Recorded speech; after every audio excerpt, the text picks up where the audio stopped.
سكرين الله تايعني اوكي او غويتا محرنا محرتك او بزحلنا او ام نفسه كف ساعات غزينا بسماين مدرن بخبرت سجدلك كريستوس من املاخنا بعلنا ويحط عقستن بزحط محرتن بسنات ملاخان روحن نتمعنا قدامي محطياتنياتات منتمحر نحط ابن الساعات من يسبي هوت كنبر برموت زيت دلي من تصبيهم زلو تسفى سمايات كرهبو نقول من نبدا احنا تتقدم اوغيتا ابزا ساعات دي انا كله ساعات لما انا نتقبل هوتنا انا علنا تزازات كان قبر مرحنا منفسنا قدس سقانا حساباتنا انصح تمنيتنا ونسمر حمامنا فوس حطياتنا حدا قالنا كاب كل غفو حزن سقيات لبن ردعنا بهلونا امكن عقاب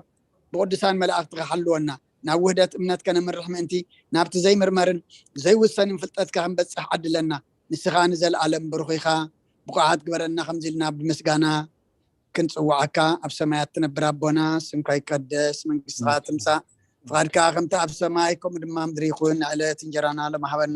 احنا نزبدلنا بدلهم كم زحدقنا لهم بدلنا اوسانا دقلنا كم كفاد احنا نمبر فتنا يتتونا من قسن حيل كبرن نزل علامات كايما امين اوزت يا مريم بناي قدس جبريل ملاك سلام لك كله بحلنا غد انجليخي يسغاخون انجليخي يا دي جابير صوات قيتا سراوي سلام لك كله سخي كاب انس برختي خي فركر صوم برهم تسغا ديابير مساخي اوفست دس ولكي حاتياتنا خسريلنا نفتو ود يس كورسس منتانا محرت لمنلنا امين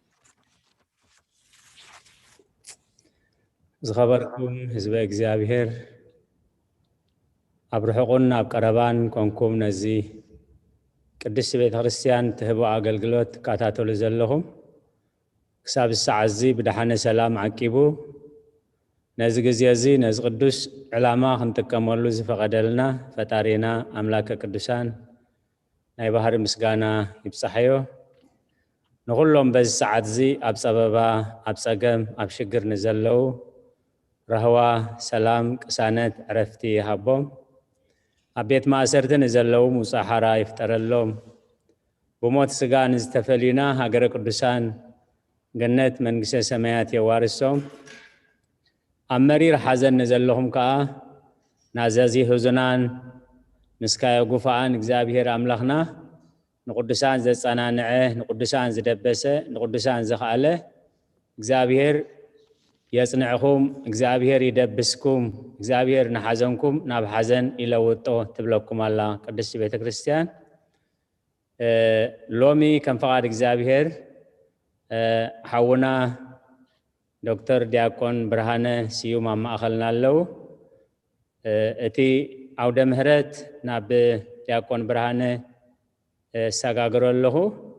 ንሓውና ዲያቆን ብርሃነ መንፈስ ቅዱስ ዝዛረበሉ አንደበት نعنا نخلهنا خا زي سمعة أذان منفس أبلبي زعقرة ناي منفس لبي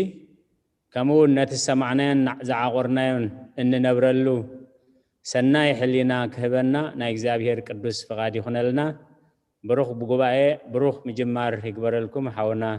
يكون برهانه سلام كلكم بيت السبع أملاك كما يكنيكم دحان لكم كم زلنا خنراخب እግዚአብሔር አምላክ ፈቃዱ ስለዝኾነ ኻ ክብርን ምስጋናን ንዑ ይኹኖ ብፍላይ ኣብዚ እዋን እዚ ኣብዚ ክፉኡን ሕማቕን ወለዶ ጥራሕ ዘይኮነስ እንተሎ ግዜ ከፊሉ ኣብ ዘሎ እዋን ከም ዝልና ኣብ ገዛና ኮይና ካብቲ ናና ሕብረተሰብ በፂሕዎ ዘሎ መከራን ስቃይን ተናጊፍና ኣብ ሰላምን ኣብ ፅቡቅን ውሕስን ቦታ ኮይና ንእግዚአብሔር አምላክ ንሰምዕ ነተናቱ መገደታት ከዓ ከነለሊ ዕድል ስለዘረኸብና ክብርን ምስጋናን ንእግዚአብሔር አምላክ ይኹኖ ባር ከምቲ ክንገብሮ ዝቀነና ሕጂ እውን በቲ ምስጢረ ንስሓ ኢና ንመሃር ዘለና ንዕኡ ኢና ሎሚ እውን ክንመሃር ከምቲ ኣብ ዝሓለፈ እዋናት ዝተፈላለየ ዝረኣናዮ ካብ ሓጢኣት ጀሚርና ሓጢኣት እንታይ እዩ ከመይ ጌርና ከዓ ካብቲ ሓጢኣት እቲ ንክንምለስ ዝብል ዕላማ ሒዝና ኢና ክንጓዓዝ ፀኒሕና ሎሙን ብዝተፈላለየ መልክዑ እቲ ሓጢኣት ካብታ መንገዲ ኣምላኽ ዝኣልየና ካብ ኣምላኽን ዝፈልየና ኣብ መንጎና ኣብ መንጎ ኣምላኽን ጋግ ኮይኑ ከይንቀራረብ ምስ ኣምላኽ ዘረሓሕቀና እቲ ሓጢኣት ዝተባሃለ መጨረሻው ከዓ ሞት ዝኾነ ውፅኢቱ ብዛዕባኡ ኢና ክንዛረብ ነርና ብሰፊሑ ስለዝረኣናዮ ሎሙን ኣብቲ ውፅኢት ሓጢኣት ምስ መፀ እግዚኣብሔር ዘምፅኦ ፍርዲ ምክንያቱ ንሕና ካብኡ ክንርሕቅ ከለና ካብኡ ኣብ ዝረሓቅናሉ እዋን ንሱ ከዓ ክቀፅዓና ናባና ከምፃና ወይ ከዓ ከምቶም ካብቲ ናቱ መሪሕነት ርሒቆም ዝኸዱ ፀላኤ ሰናያት ንዓታቶም ዝተዳለወ መቕፅዒ ቦታ ክወስደና ግቡእ ስለዝኾነ ምክንያቱ ፍትሒ ዘሎ ኣምላኽ ስለዝኾነ እንተኾነ ግን መፍትሒ ወይ ከዓ መምለሲ ስለዘዳለወልና ነዚታት ንምምሃርን ንምፍላጥን ኢና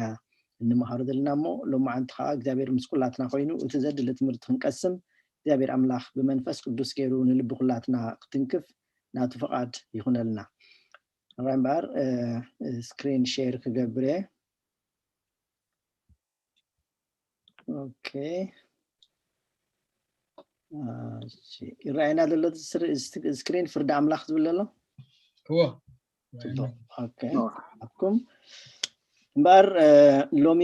ጀሚርና እንመሃሮ ከዓ ብዛዕባ ፍርዲ አምላክ ብሰንኪ ሓጢአት ክመጽእ ዝኽእል ፍርዲ አምላክ እንታይ እዩ ዝሓለፈ እዋን ዝተፈላለየ ርኢና ነርና ሎሙን ንዕኡ ብምቅጻል ክንርኢና እግዚአብሔር ንሓጢአት ይፈልጦን ይቀልዖን ጥራሕ ዘይኮነስ ይፈርደውን እዩ ስለዚ እግዚአብሔር ኩሉ ከም ዝፈልጥ ካብኡ ዝስወር ነገር ከም ዘየለ እቲ ካብኡን ንዓናን ንዕኡን ዝፈልየና ነገር ከዓ ኣዝዩ ከም ዝፈልጦ ከም ዘቃልዖ ከዓ ካብኡ ሓሊፉ ከዓ ምስ ዘይንምለስ ከም ዝፈርድ እውን ክንፈልጥ ይግባእ ስለዚ እግዚአብሔር አምላክ እምበር እንታይ ፈራድ እንተሎ እዩ ይፈርድ ብሰንኪ ሓጢአትና ከም ትኩሉ ሰዓት ንገብሮ ከዓ ሓንቲ ጥቅሲ እናምፃና ክንርኢና ንኣብነት ኣብ ዕብራውያን ምዕራፍ 12 እንታይ ብለና ናብ ጉባኤ ኩሉ ናብ ማሕበር እቶም ኣብ ሰማያት ተጻሒፎም ዘለዉ በኹራት ናብ አምላክ ፈራድ ኩሉ ናብ መናፍስ እቶም ፍጹማን ጻድቃንን ድብል መልእክቲ ክልእኾ እንከሎ ጳውሎስ ተጻሓፎ ኢና ንርኢ ዘለና ብዚ ስለዚ እግዚአብሔር ፈራዲ ከም ዝኾነ ከነስተውዕል ንኽእል ከምኡውን እግዚአብሔር ክፈርድ ከለች ብኸመይ ገይሩ ይፈርድ ድብል ከነልዕል ንኽእል ኢና ብግብሪ ፈሪዱ እዩ ንኣብነት ክብሪ ንኣምላኽ ስለዘይሃበ ድማ ብኡ መልአክ እግዚአብሔር ቀሰፎ ሓሲኹ እውን ሞተ መን እዚ ቅድሚ ሕጂ እውን ርኢና ነርና ሽዑ ቅፅበታዊ ዝኾነ ውፅኢት ናይ ሓጢአት ዝረአየሉ እዩ እዚ ኣብ ግብረ ሃዋርያት ምዕራፍ 12 ተጠቂሱ ዘሎ ኣብ ቁጥሪ 23 እዚ እቲ ሄሮድስ እዩ እቶም ህዝቢ ብጣዕሚ ምስ ኣኽበርዎ ኣብ ውሽጡ እንታይ ትዕቢት ሰሚዕዎ ለካ ኣነ ክንድዚ ዝኣክል ክቡር እየ ክብል ከሎ ኣብ ውሽጡ ስለ ዝተሰምዖ እቲ ሓጢአት እቲ ከዓ ብኡ እግዚአብሔር ከም ዝቀዘፎ የርእየና ኣሎ ስለዚ ብግብሪ ፈሪዱ ክንብሎ ንኽእል እግዚአብሔር አምላክ ኣብዚ ከም ሓደ ምልክት ካልኣይ እውን ተፈላለየ እውን ፍሉይ ዝኾነ ፍርድታት እውን እግዚአብሔር ሂቡን ፈፂሙን እዩ ነዚኦም እውን ከነስተውዕለሎም ምክንያቱ ኣባና ኣብ ከባቢና ይኹን ኣብ ካልእ እውን ክንሪኦም ስለ እንኽእል ነቶም ክመፁ ዝኽእሉ ሳዕቤናት ምፍላጥ ብጣዕሚ ኣገዳሲ ስለ ዝኾነ ንዕኦም እውን ከነስተብህለሎም ይግባእ ንኣብነት ኣብ ኤርምያስ 8 ቁፅሪ 1 ኣብ ምዕራፍ 8 ማለት እዩ በቲ ዘመን እቲ ዓፃፅምቲ ነገስታት ይሁዳን ዓፃፅምቲ መሳፍንቱን ዓፃፅምቲ ካህናትን ዓፃፅምቲ ነቢያትን ዓፃፅምቲ እቶም ኣብ ኢየሩሳሌም ዝነብሩን ካብ መቃብሮም ከውፅእዎ እዮም ይብል እግዚአብሔር እዚኦም ኩሎም ዝበደሉ እዮም ነቲ ናታቶም ኣስኬረን እውን ፋሕ ከም ዘብሎ እግዚአብሔር ማለት እዩ ንኩሎም ኣብዚ ነስተውዕል ነቶም ነገስታት ነቶም መሳፍንቲ ነቶም ካህናት ነቶም ነቢያት ኮታስ ዝተርፍ የለን ነቢ ስለ ዝኾነ ዝተርፍ የለን ካብ ሓጢአት ክገብር እዩ ዝገበረ ተዘይተመሊሱ ከዓ ክቅፃዕ እዩ ካህን እውን ኮይኑ ከምልጥ ኣይክእልን እዩ መሳፍንቲ ኮይኑ ከምልጥ ኣይክእልን እዩ ተራ ሰብ ኮይኑ ከምልጥ ኣይክእልን እዩ ንጉስ ኮይኑ ከምልጥ ኣይክእልን እዩ እቲ ሕጊ ናይ እግዚአብሔር ኣብ ኩሉ ማዕረ ንኩሉ ዝበፅሕ እዩ ንኩሉ ከዓ ከከም ግብሩ እግዚአብሔር ክፈድዮ እዩ ስለዚ ነዚታት ኩሉ ከነስተውዕለሉ ከም ዝግባአና ከተሓሳስብ ይደሊ ብሕማም ብምስዳድ እውን ይቀፅዕ እግዚአብሔር ንኣብነት እዚ ኣብ ግብረ ሃዋርያት ምዕራፍ 12 ዓንቶ ዘንበብና ኢና ዘሎ እንታይ ሰዲድሉ ንሄሮድስ እግዚአብሔር አምላክ ቀሰፎ ብለና ሕመሙ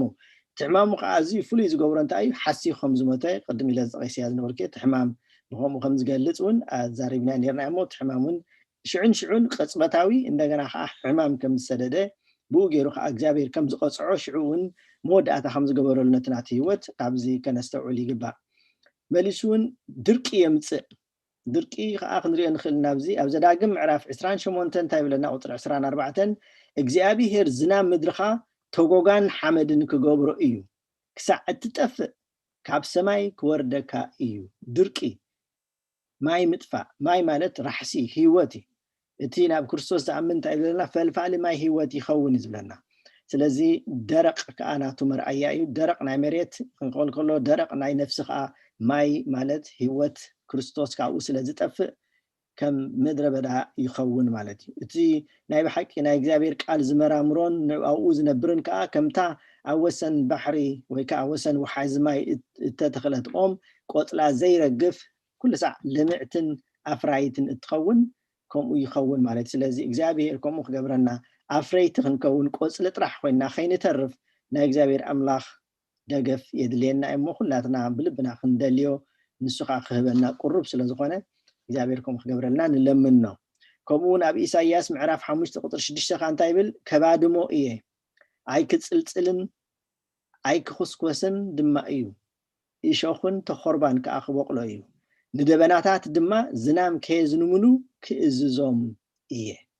ነቶም ደበናታት ይእዝዞም ንምንታይ ማእታን ማይ ከየዝንሙ ስለዚ ነስተውዕል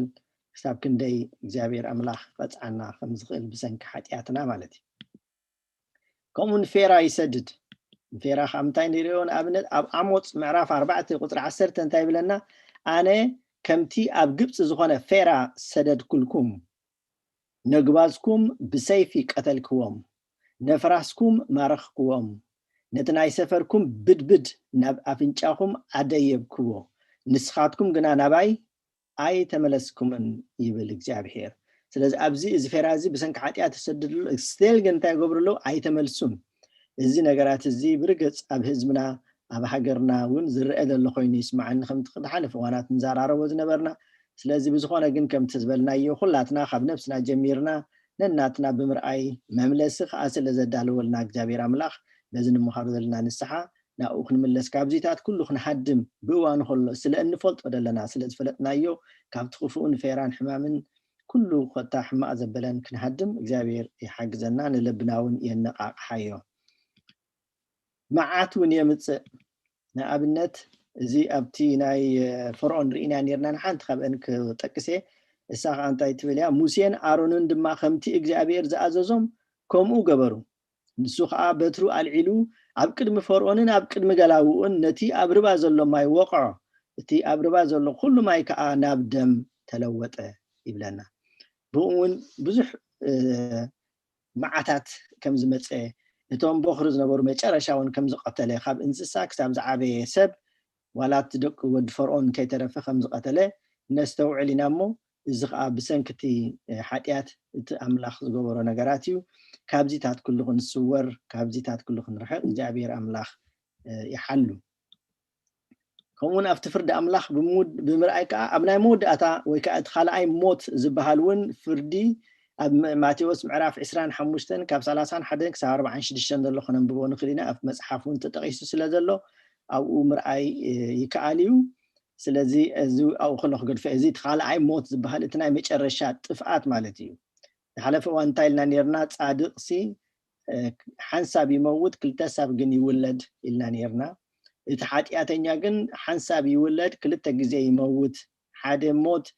ብስጋ ክሞት ከሎ ካልኣይ ሞት በሃልካ እዚ ናይ መወዳእታ ፍርዲ እዚኦም ብየማን ብፀጋም ጠጠው ዝብሉ እቶም ንኣምላኽ ትእዛዝ ዘየኽበሩ እግዚአብሔር ኣምላኽ ካብኦም ይሰውረና ንሳቶም ናበይ ክዲ እዩ ዝብሎም ዝሓለፈ እዋኑ ንገሊፅና ነርና ናብቲ ንሰይጣኑን ንሰዓብቱን ዝተዳለወ ናይ ዘለኣለም ጥፍኣት ኪዱ እዩ ዝብሎም ብለና ስለዚ እዚ እቲ ናይ መወዳእታ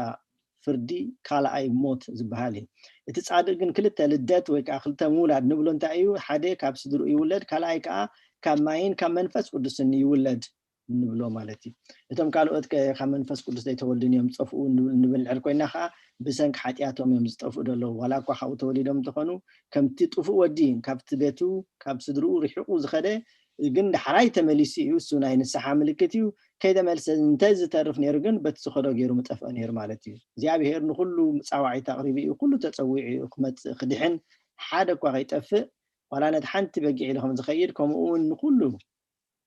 ጎይታና ኢየሱስ ክርስቶስ ባዕሉ ንሓደ ነቶም ኣብ መቃብር ዝነበሩ ክልተ ናብ ገሊኡ ሓደ ጥቀስ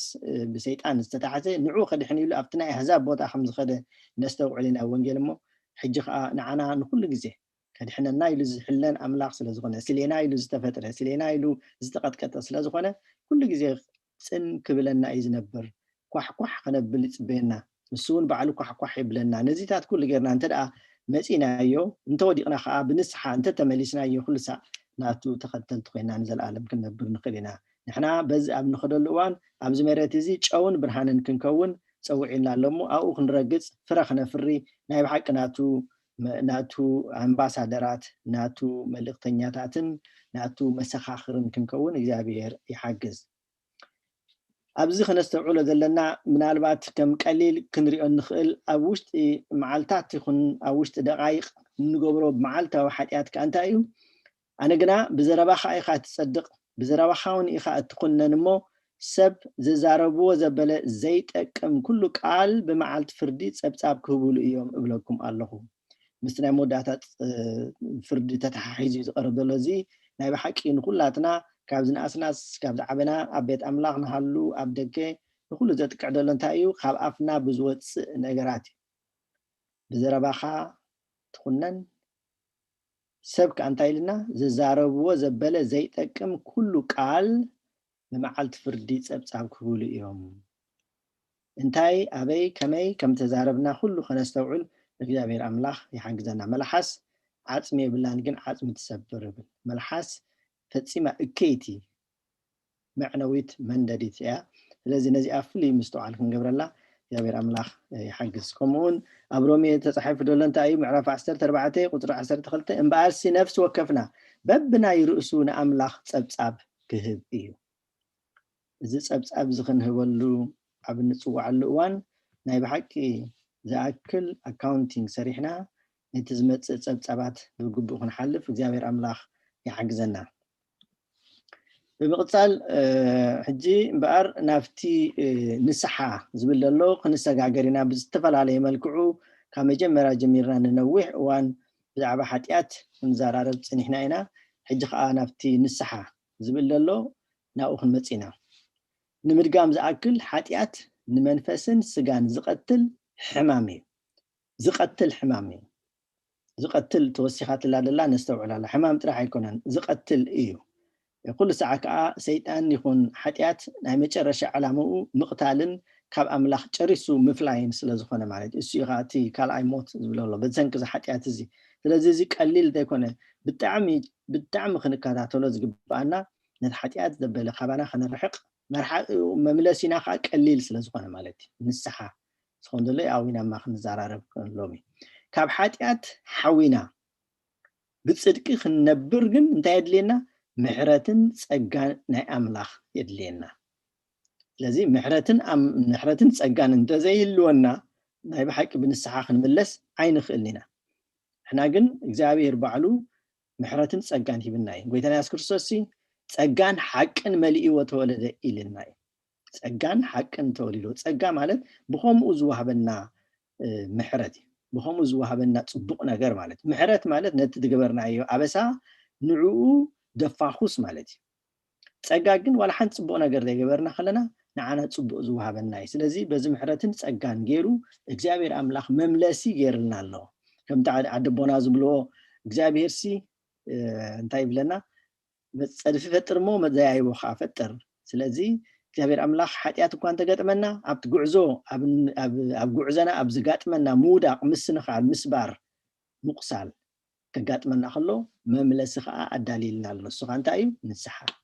እታ መንገዲ ፀባብ ቀጣን እናተዳፋእኩም እንትኸድዋ ኢልና እዩ እንተኾነ ግን መምለሲ ከዓ ገይረልና እግዚአብሔር ኣምላኽ ስለዚ ካብ ሓጢኣትና ሓዊና ብፅድቂ ክንነብር እንታይ የድልየና ኢልና ኣለና ምሕረትን ፀጋን የድልየና ምሕረትን ፀጋን ናይ ኣምላኽ ድማ ብምንታይ እዩ ዝርከብ ብሓቀኛ ንስሓ ጥራሕ እዩ ዝርከብ ናይ ሓሶት ንስሓ ዝበሃል ነገር ኣይሰርሕን እዩ ኣይከውንን እዩ የለን ከዓ ነብስና ክንጥብር ተዘይኮይኑ ማለት እዩ ስለዚ ምሕረትን ፀጋን ናይ ኣምላኽ ድማ ብሓቀኛ ንስሓ ጥራሕ ይርከብ እምበኣር ድሕነትና ሕጂ ነስተውዕላ ኣብዚ ድሕነትና اب زي محطانا زي كونس اب نسحنا يزمركوس كن حتى اين خيلنا كنبل اين خيلنا معناتو سب سلازخنا سغا سلازلبسنا اذن حنا لبسنا يدلنا سغا ناب حاتيات زغوتنا سلازخنا معنات اولنا خنستعلو نخنا زخونه سبب ز عالم زي حما نجر كجبر زمهار سب يلن كحسو ناي محسو بيت مرت زبال نجر يلن رجس ناي مقتلي وهم وتادر كوينو خمهارو خلهون ويكا ناي مزمو تبعيل زبال تمرتي زوحاب نجر يلن اوفيشالي جن انت خونه تدخل خفعت دبله كيتا مهرنايو كيتا نجرنا كومو الى نروح بمنتاي سغانا نسو سلازخنا مالتي ስለዚህ خن حتى اين خلينا بزي محت انا خنصدقنا عند حليلنا حسوت نخون علينا مالتي سون بزح تقصات كركب خيل እግዚአብሔር بتفلالي መንገድ ገርነ ነጊርና ንሕና ግን كن حتى إنامبر عين حتى إن تبلنا نحسينا ذلنا سلزي دحنتنا أمنتاي زمركوس أب حتى عين جبرنا زبل كمركوس أي كإلنيو سو جيكاي أمنتاي أي مركوس أب نسحنا نسحاخ نجبر كلنا نحنا أملاخ وأملاخ أميننا مستبع أبتي تمهرنا أيو حمشت أمار مستيرات فأملاخ أميننا بدأ كريستوس دحنت أميننا تتأميقنا سجان دوم مسوسرنا نحنا دك أملاخ موارس كريستوس هنا نخون بزي قبلاتنا أبقى عزوم نخد الوان جن كنودق نخلينا كنسبر نخلينا ندحريت قطناون كنكيد نخلينا انت هنا جن كنملس نحدلنا بتستو هبنا محرتن سجان كيرنا بنسحن ملس مالت لذي مملسنا مركوسنا ناي مدحنتنا ناي بحق مركوس زخوننا زخيل ناي بحق خان نعانا تبعت كتبنا زخيل تنسح مالتي تزيلو قبلو من ينون املاح سلاز فلتكو سلاز تمهاركو دحر عجي حاتيات هيجبرني حاتيات بزي مقباري كتصدق عند حرينا جن ودقت مخالنا خنفلت يقبعنا يتصادق انتاي بلنا مثالي يتصادق 7 ساعه يودق امو يتنسق ريسيان جنا نمركر يصدفو ودقا بتساخم زلو مالتي تحقنيا صادق ناودقنا تسئ يدرابارب وديو ايترفني تحلف وان نيرنا نتزارارينا نيرنا مثلا تسفا مقرا زبل قال ابتنا املاح منجدي يلن كوم زبل ابتناتو مزغبه قالات يلن تسفا مقرا زبح ነገር يلن ምክንያቱ እግዚአብሔር ተስፋ ይንበር ተስፋ مقرا አብዘሎ እግዚአብሔር يلن ተስፋ مقرا ናይ ሰይጣን ምዃኑ ተማሂርና ነርና ኢና እዚ ካ ደግብሮ ለንታይ ሓጢያት እንታይ ኢልና አድማሳዊ ማለት ሓጢያት ንኩሉ ዝብክል ኣብ ኩሉ ክሰርሕ ዝኽእል ካብ ኣምላኽ ክፈልየና ዝኽእል ነገር እዩ ማንም ካኻው ነፃ ክኸውን ኣይክእልን እዩ ኣብዚ መሬት እዚ ክሳብ ዘለና ስጋ እዚ ስጋ ለቢስና ዘለና ክሳብ ዘለበስና እዋን ንሕና ኩሉ ግዜ ሓጢያት ክንገብር ኢና ተኾነ ግን ከም ትቀድም ኢልና ዝበልናዮ መምለሲ ገይርልና ስለ ዘሎ እግዚአብሔር ኣምላኽ በቲ መምለሲ ገይርና ክንምለስ ዕድል ሂብና ኣሎ ማለት እዩ ስለዚ እዚ ኣታ ንስሓት ባህለላ እዛ ንስሓ እዚ ኣይና ከዓ ብዝተፈላለየ መንገዲ ገይርና ሓፀቢና ክንሪአና ሕጂ ማለት ሓጢያት ኩሉ ርኢናዮ ስለ ዘለና ማለት እዩ ነዚ ኣድማሳዊ ምዃኑ ዋላ ሓደ ከዓ ጻድቅ ከም ዘለ ክገልፀልና ዝኽእል ሓንቲ ጥቕሲ ንምጥቃስ ዝኣክል ካብ ሮሜ ምዕራፍ 3 ቁጥሪ 23 እንታይ ይብለና ኩሎም ሓጢኦም ክብሪ ኣምላኽ እውን ስኢኖም ይብለና ኩሎም እንታይ ገይሮም ሓጢኦም ክብሪ ኣምላኽ ከዓ ከይዱ ምክንያቱ ኣብ ውሽጢ እቲ ኣምላኽ ዘይብሉ ኣብኡ ክብሪ ኣምላኽ ክህሉ ኣይክእልን እዩ ክብሪ ኣምላኽ ምስ ኣምላኽ ክኸይድ ክብሪ ኣምላኽ ምስ ኣምላኽ ይመጽእ ኣብ ውሽጥና እንድሕር ኣምላኽ ህሉ ክናቱ ክብሪ ይመጽእ ማለት ንሕና ከዓ ብሰንኪ ኣብ ውሽጥና ዘሎ ከባቢና ከንተሎ ነብርህ ብርሃን ንኸውን ጨው ንኸውን ንኻልኦት ማለት እዩ ስለዚ ነዚ ንክንከውን ግን ኩሉ ግዜ መምለሲ ኣለና እሞ እቲ ንስሓ ኩሉ ሰዓት ሒዝናዮ ክንከይድ ይኽእል ውሕስ ናትና ዋሕሲ ጋራንቲ ብእንግሊዝኛ ማለት እዩ ሓጢያት የብልናን እንተበልና ግን ንርእስና ንጥብራ ኣሎና እቲ ሓቂ እውን ኣባና የላን ንብለና ኣሎ ዮሃንስ ወንጌላዊ ምዕራፍ ኣብ ናፍትን ዮሃንስ ወንጌላዊ ዝለኣኾ መልእኽቲ ማለት እዩ ኣብ ቀዳማይ ዮሃንስ 1 ምዕራፍ 1 ቁጥሪ 8 ሓጢያት የብልና እንተበልና ከምቲ ክንገልጾ ፀናሕና ማለት እዩ ካብኡ ንምጥቃስ ዝኣክል እዩ ሓጢያት የብልናን ኣይንገብርን እንተበልና ከንቱ ዝኾነ ሓሶት ውፁእ ሓሶት እዩ ንርእስና ከዓ ንጥብር መውጥፊእና ከዓ ይኸውን ማለት እዩ ስለዚ እንታይ ኢልበና ቅዱስ ኣጎስጢኖስ እዚ ሓደ ካብቶም ኣቦታት ቤተክርስትያን ኣብቲ ናይ መጀመርያ ናይዚ ትምህርቲ እዚ እውን ተጠቂሱ ነይሩ እዩ መን እዮም እቶም ኣቦታት ቤተክርስትያን ዝበሃሉ እንታይ የማልኡ እቶም ኣቦታት ቤተክርስትያን ዝበሃሉ ዝበልና እዩ ሓደ ካብኣቶም ቅዱስ ኣጎስጢኖስ እንታይ ኢሉ ዘይምሕጣእ أملاخاوي أملاخ طرحي حتيات دي قبر نخرستوس كأسيد له كريستوس كله بتصدقي حتيات دي قبر بتصدق طرح هذا حلفه مغنياتو أملاخاوي سلازخونا مالتي محتاج سبعوي هنا كم تزبلنا يو كاب حتيات نساخن وص عين خلينا كاب حتيات كاب من الصح زي مملاس جنان تايلو سيطاناوي ስለዚህ ዘይምሕታ ኣምላኻዊ ምሕታካ ሰብኣዊ እዩ ካብ ሓጢኣትካ ብንስሓ ዘይምምላስ ግን ሰይጣናዊ እዩ ምክንያቱ ብንስሓ ክንጥቀም ኣይደለየናን እዩ ሰይጣን ከይንንስሓ ከዓ ኩሉ ዝከኣሎ ዘበለ ፃዕርታት የካይድ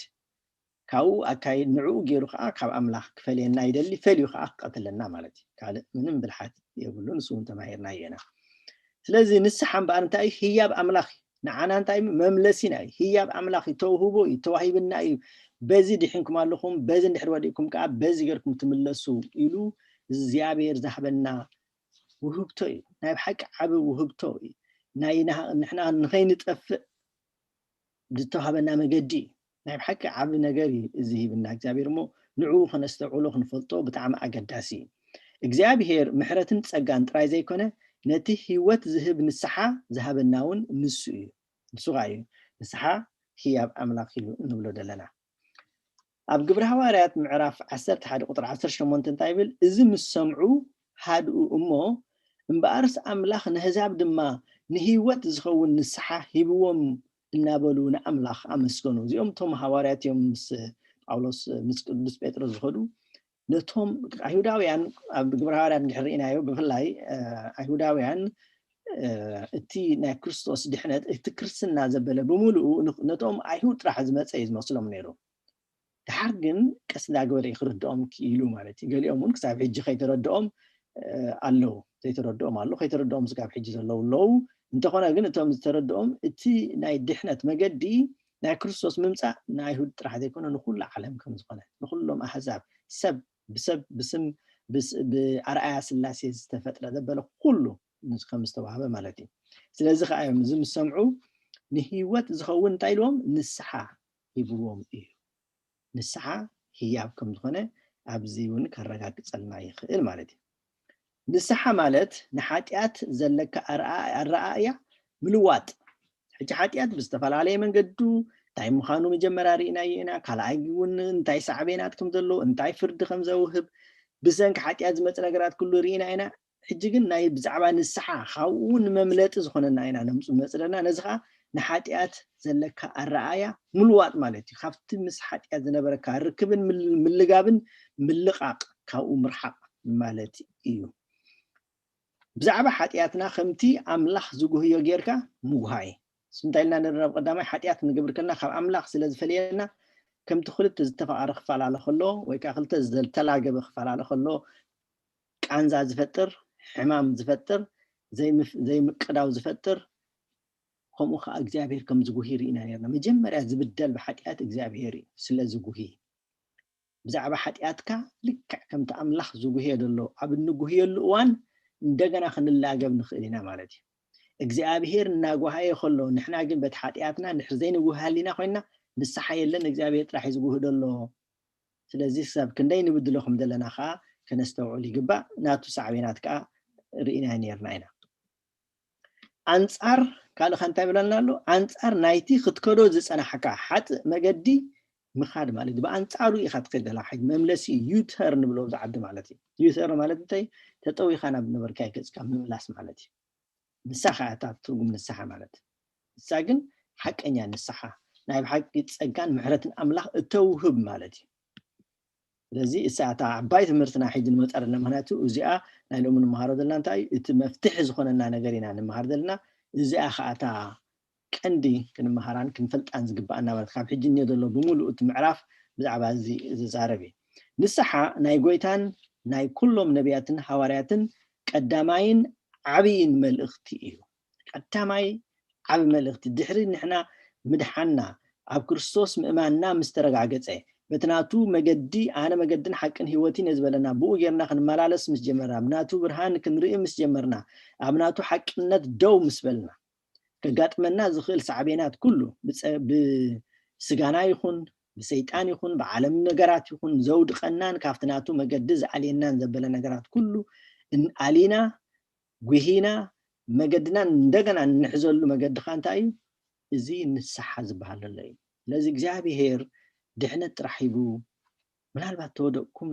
ባዕልኩም ትፈልጡ እንትኾነልኩም ግን ምናልባት ትኾነልኩም ግን ዕድልኩም ራእዩ ኢሉ ኣይኮነን ሂብና ኩሉ ነገር ሂብና እዩ ሓንሳብ እዚኣታ መገዲ ቅንዕቲ ኢልና እዩ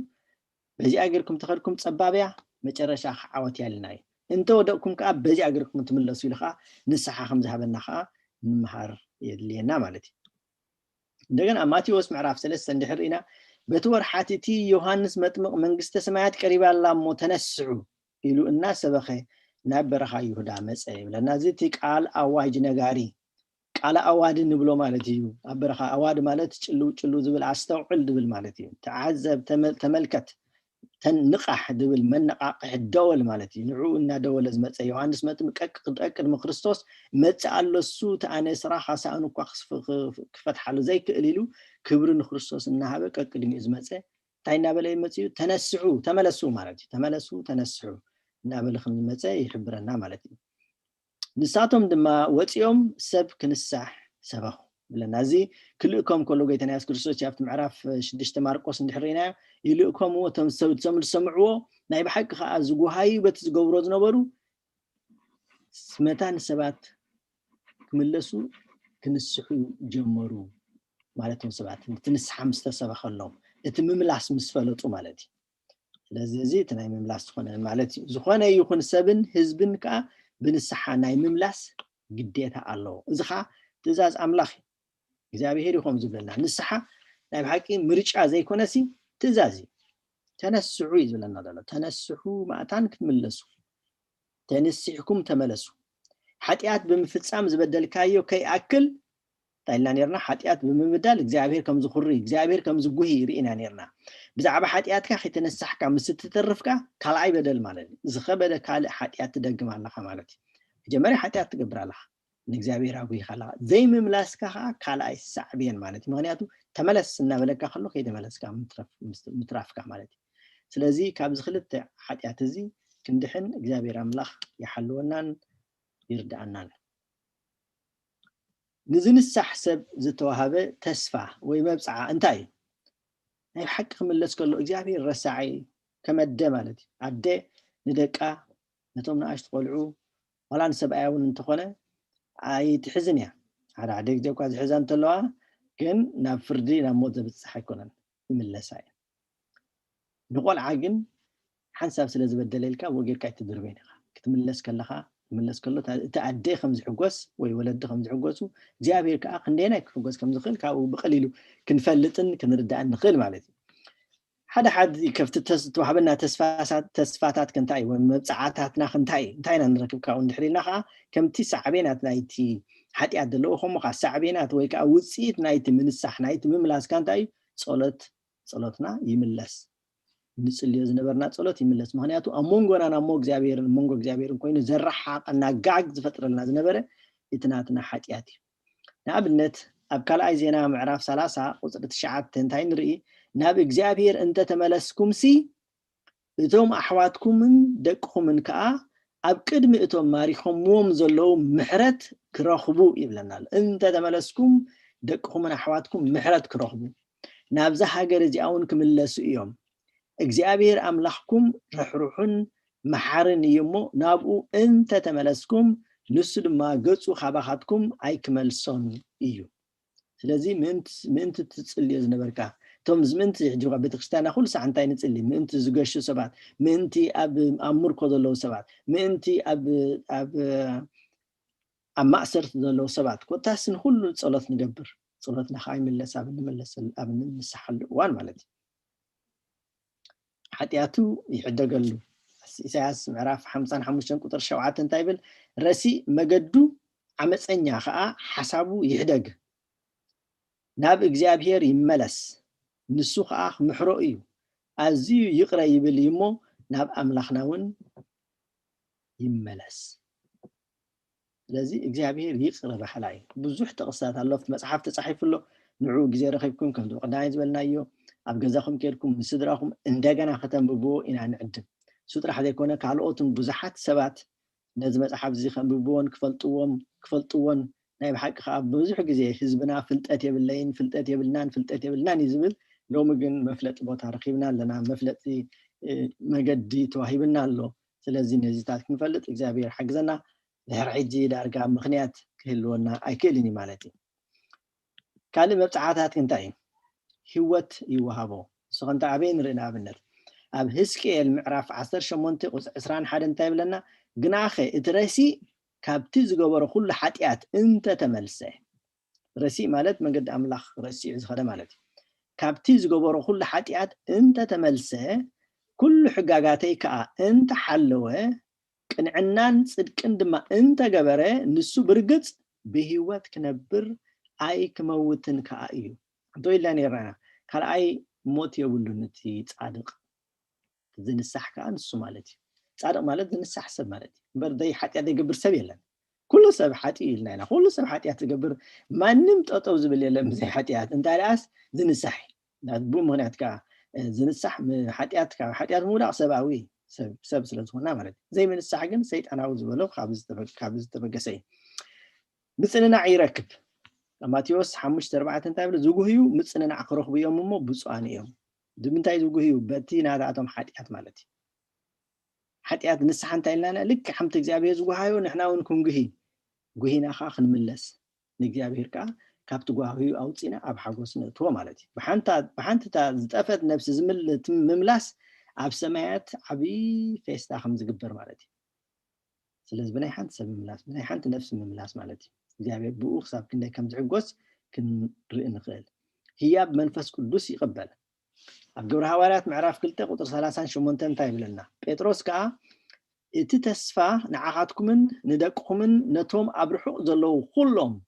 ንኩሉ ማለት እዩ ንኣይሁድን ርሑቕን ቀረባን ዘለዉ ኣሕዛብን ኩሎም እግዚአብሔር ኣምላኽና ዝፅውዖም ዘበሉን እዩ እተዋህበ እሞ ተነስሑ ነፍስ ወከፍኩም ከዓ ብስም ኢየሱስ ክርስቶስ ንሕድገት ሓጢኣት ይጠመቕ ህያብ መንፈስ ቅዱስ እውን ክትቅበሉ ኢኹም በሎም እዚኦም ዝተነስሑ ከዓ ህያብ መንፈስ ቅዱስ ከዓ ትረክብ ተነሲሕካ ካብቲ ዝነበርካዮ መንገዲ ኣልጊስካ ክትምለስ ከለካ እቲ መንፈስ ቅዱስ ከዓ ይዓቢ ይዕንብብ ኣብ ውሽጥና ከዓ ይሰፍር ምክንያቱ ሎሚ ሰብ ናይ ልቢ ሰብ ናይ መንፈስ ቅዱስ መቅደስ ስለዚ መንፈስ ቅዱስ ከዓ ብኡ ገይሩ ይዓቢ ማለት እዩ ደረጃታት ንስሓ ከዓ ንርአዮም ባረ 7 ደረጃታት ንስሓ እዞም ስዕብ እዮም ሳቶም ከዓ እንታይ እዮም ብሓጢኣትካ ምጣዓስ ናይ ብሓቂ ክትጣዓስ ኣለካ ክትፍንፍኖ ኣለካ ነቲ ዝገበርካዮ ካልኣይ ሓጢኣትካ ምእማን ማለት ኣነ ብእንግሊዝኛ እንታይ ይበሃል ሪስፖንሲቢሊቲ ትወስድ ኣለካ ሓላፍነት ናይቲ ዝገበርካዮ ትወስድ ኣለካ ማለት እዩ ብዛዕባ ሓጢኣትካ ክትመፃረን ምክንያት ክትደሊ ዘይምፍታን ማለት እዩ ኩሉ ግዜ እንድሕር ምፍታን ንወስን መምክኔታ እንድሕር ንደሊ ኮይና ሓላፍነት ኣይንወስድ ኢና ከለ ወይ እቲ እዚ ስለ ዝኾንኩ እዚ ስለ ዝገበርኩ ገለልካ ምክንያት ኣብ ትቐርበሉ ናትካ ሓላፍነት ዘይምውሳድ ማለት እዩ እሱ ከዓ ንስሓ ኣየቕርበካን ንስሓ ትክክል እዚኣ ገይረ ኣለኹ እወ ማለት እዩ ምእራም ንዝገበርካዮ ጌጋ ትእርሞ ኣለካ ንዘፍረስካዮ ክትሃንፆ ኣለካ ማለት እዩ ስለዚ ትእርሞ ኣለካ ነቲ ተገበረ ማለት እዩ ካልኣይካ እንታይ ተስፋ ትገብር ምክንያቱ እግዚኣብሔር ኣበዲለየ እሞ ሕጂ ከዓ ክሕሰኒ ኢልካ ትምለስ ኣለካ ተስፋ ምግባር ዓብ ነገር ምክንያቱ ናይ ብሓቂ ትምለስ ኣለካ ማለት እዩ ንሕር ተስፋ ዘይብልካ ኮይኑ ናይ ብሓቂ ተመለስካ እንደለካ ስቲል ኣብቲ ዘለካዮ ጎዱፍ ኣብኡ ኣለካ ማለት እዩ ምንዛዝ ዝኻ እንታይ ንኣምላኽ ምብዳልካ ኣብ ቅድሚ ካህን ኮንካ ምዝራብ ማለት እዩ ምዝራብ ትዛረብ ኢኻ ዘለካ ብልብኻ ጥራሕ ኣይኮነን ብኣፍካ እንተሎ ትምስክር ኣለካ ማለት እዩ ምልዋጥ እዚ ኩሉ ምስ ገበርካ ክትልወጥ ክትክላ ኣለካ ኣብ ነበርካዮ እንድሕር ተንገርግር ሃሊኻ ኮንካ ኣይኮነን እዩ ሙሉእ ናፅነትካ ካብ ኣምላኽ ከም ሓድሽ ምጥቃም ማለት እዩ ከም ሓድሽ ተለዊጥካ ኣለካ በቲ ኣምላኽ ዝብለካ ጌርካ ትኸይድ ድሕሪኡ በዚ እንታይ ትበሃል ሓድሽ ፍጥረት ትኸውን ኣለካ ማለት እዩ ሓድሽ ሰብ ንፁህ ሰብ ምዃንካ ከዓ ምቕባል ንነብስኻ ተዘይሎ ክርስቶስ ሰይጣኑ እናተመላለሰ ስኻኩ ከም ዝገበርካ እናበለ ነፍሰ ትሕትና ናይ ነፍሰ ምትሓት ከተርኢ ክጉስጉሲ ካብኡ ግን ክንርሕቕ ከም ዘለና ማለት እዩ ኣብዚኣ ክልተ ኣቦታት ከሪአኩም እየ እዚኦም ክልቲኦም ሃዋርያት ናይ ክርስቶስ ነበሩ እዮም ክልቲኦም ከዓኒ 3 ዓመት ምስ ክርስቶስ ዝተማሃሩ እዮም ኣብ መንጎ ቅዱስ ጴጥሮስን ይሁዳ ኣስቆሮጣውን ዝነበረ ፍልሊ ማለት እዩ ክልቲኣቶም ሓጢኣት ገይሮም እዮም ብፀጋማይ ወገን ንሪኦ ዘለና ቅዱስ ጴጥሮስ ብየማናዊ ወገን ከዓ ይሁዳ ኣስቆሮታዊ ምስኪናይ ቅዱስ ክንብሎ ይንኽእል ምክንያቱ ንኣምላኽ ዝተፈለየ ሰብ ኣይኮነን ቁጥሪ 1 ቅዱስ ጴጥሮስ ብሓጢኣቱ ተጣዒሱ በዲለ ኢሉ መዓሰይ ክበክ ከሎ ኣነ تجاجي إلو مالتي كعدوان كريستوس فلتان إلو حسي درومس نقو مسستو على جن بخي مرير بخيات بخي بلنا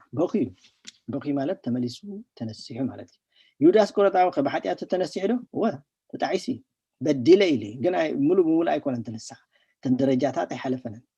ስለዚህ በኃጢአቱ ግን ተጣይሲ በዲለ ኢሊ ከምዝ በደለ ተረዲ ወይ ቁጥር 2 ቅዱስ ጴጥሮስ በኃጢአቱ ተአሚኑ ንጎይታ ምኽሓዱ ተአሚኒ ከይደ ኢሉ በኺ ካው ተበጊሲ በኺ ይሁዳውን ተአሚኒ ማለት እንታይ ኢሉ ንጹህ ሰብ አሕሊፈ ሂበ ረታ አትረስቲ አላ አሕሊፈ ሂበ ኢሉ ተዛሪቢ ሓሲቢ ሰለስተ ጴጥሮስ ታገሩ ተአሪሙ ተንበርኪሁ በኺ ይልና ይሁዳ ከንታይ ገሩ እቲ ገንዘብ አይደለኒ አነ ሰብቀት ለሊልን ነተን 30 ወሲድ ወንዲ መሊስ ወን ቆይ ግን ሙላ አይኮነ መሊሱ ደርቢሎ አይንደልና ዝድ ገንዘብ ደሚለሞ ደርቢሎም ከይዱ ማለት ስለዚህ ተጓይዚ ቁጥር 4 እንታይ ተስፋ ገይሩ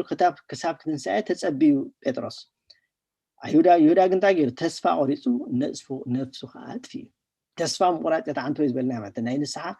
ዝንሳሕ ሰብ ተስፋ አይቆርጽን ተስፋ ምቁራጥ ናይ አምላኽ አይኮነን ሰይጣናዊ በዚህ አኻ ነፍሱ በመቅታል ነታ ንስሓ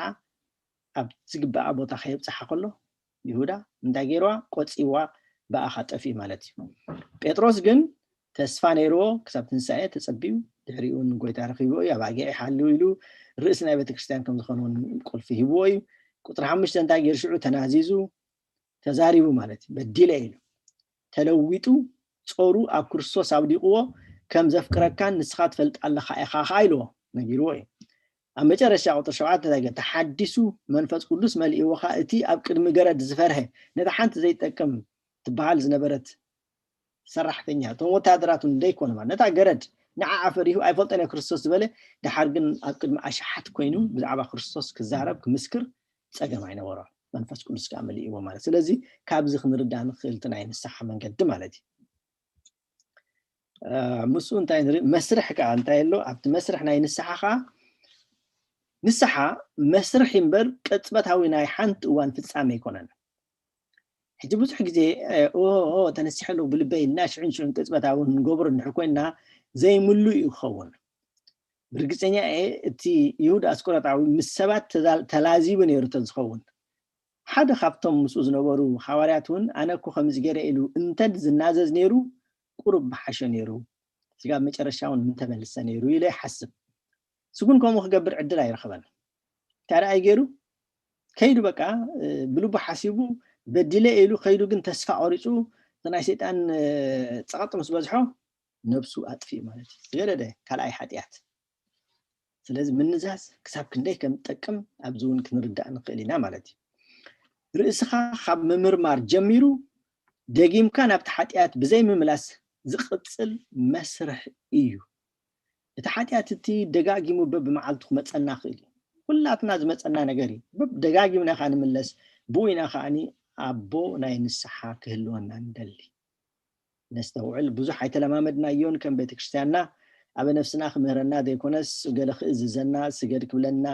ወይ ከዓ ገለ ክንድዚ ገንዘብ ኣምፅእ ክብለና ወይ ከዓ ካልእ ነገራት እምበር ናይ ብሓቂ ኣምሂሩ ምሳና ኮይኑ ጾሙን ጸልዩ ዋላ እኳ ካልኦት ከምኡ ዝገብሩ እንተለው ማለት እዩ እቶም መብዛሕትኦም ግን ከምኡ ኣይኮኑን ኣብ ከምኡ ደረጃ ክንበፅሕ ንሕና እውን ናትና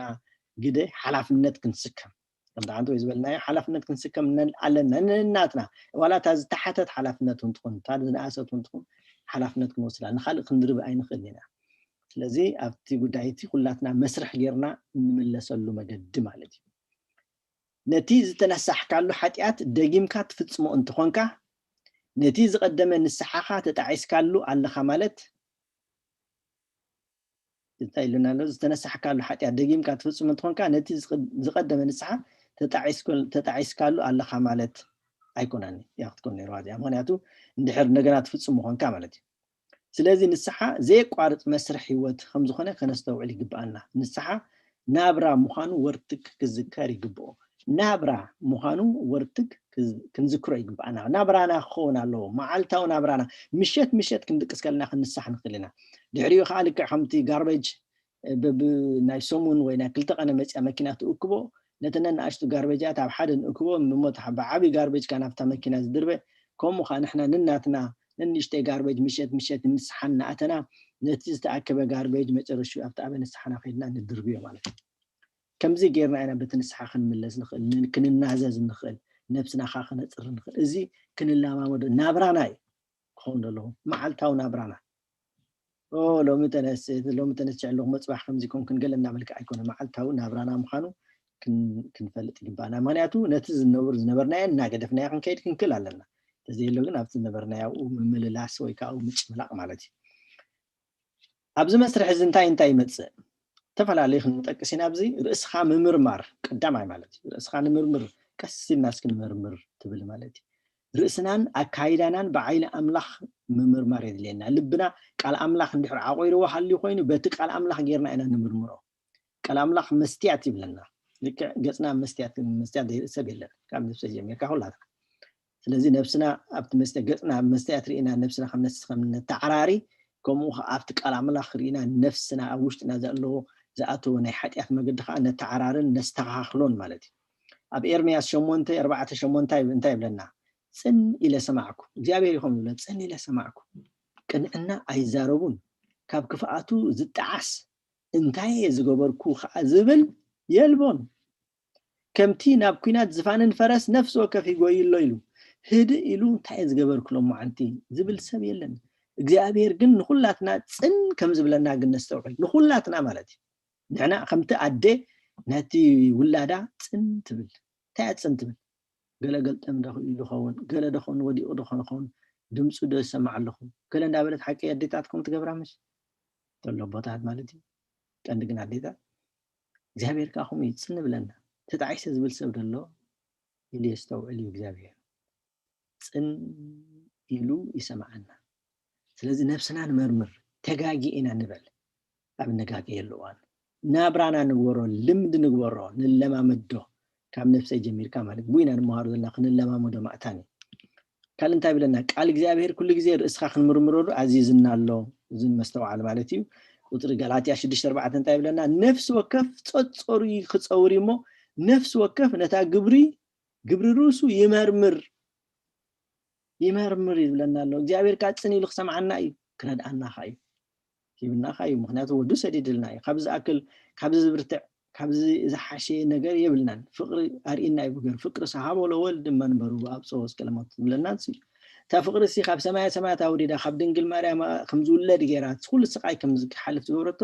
ስለ ፍቅርና ኢሉ حجون كنجاج خلنا جلد خوني تعاسخون يلو تسن يلو بحرر تاي صبيناي كم تطفو ودي ابود صبيز نبر خو مخال جابير صبيناي نستوعل زي نابرانا نكبرو قنقانا خا نكبرو قال غنتاين ابتي اسخا ممرمر مستوعلنا دروت لبنا دما ازي حسمون غراحن سلازخونن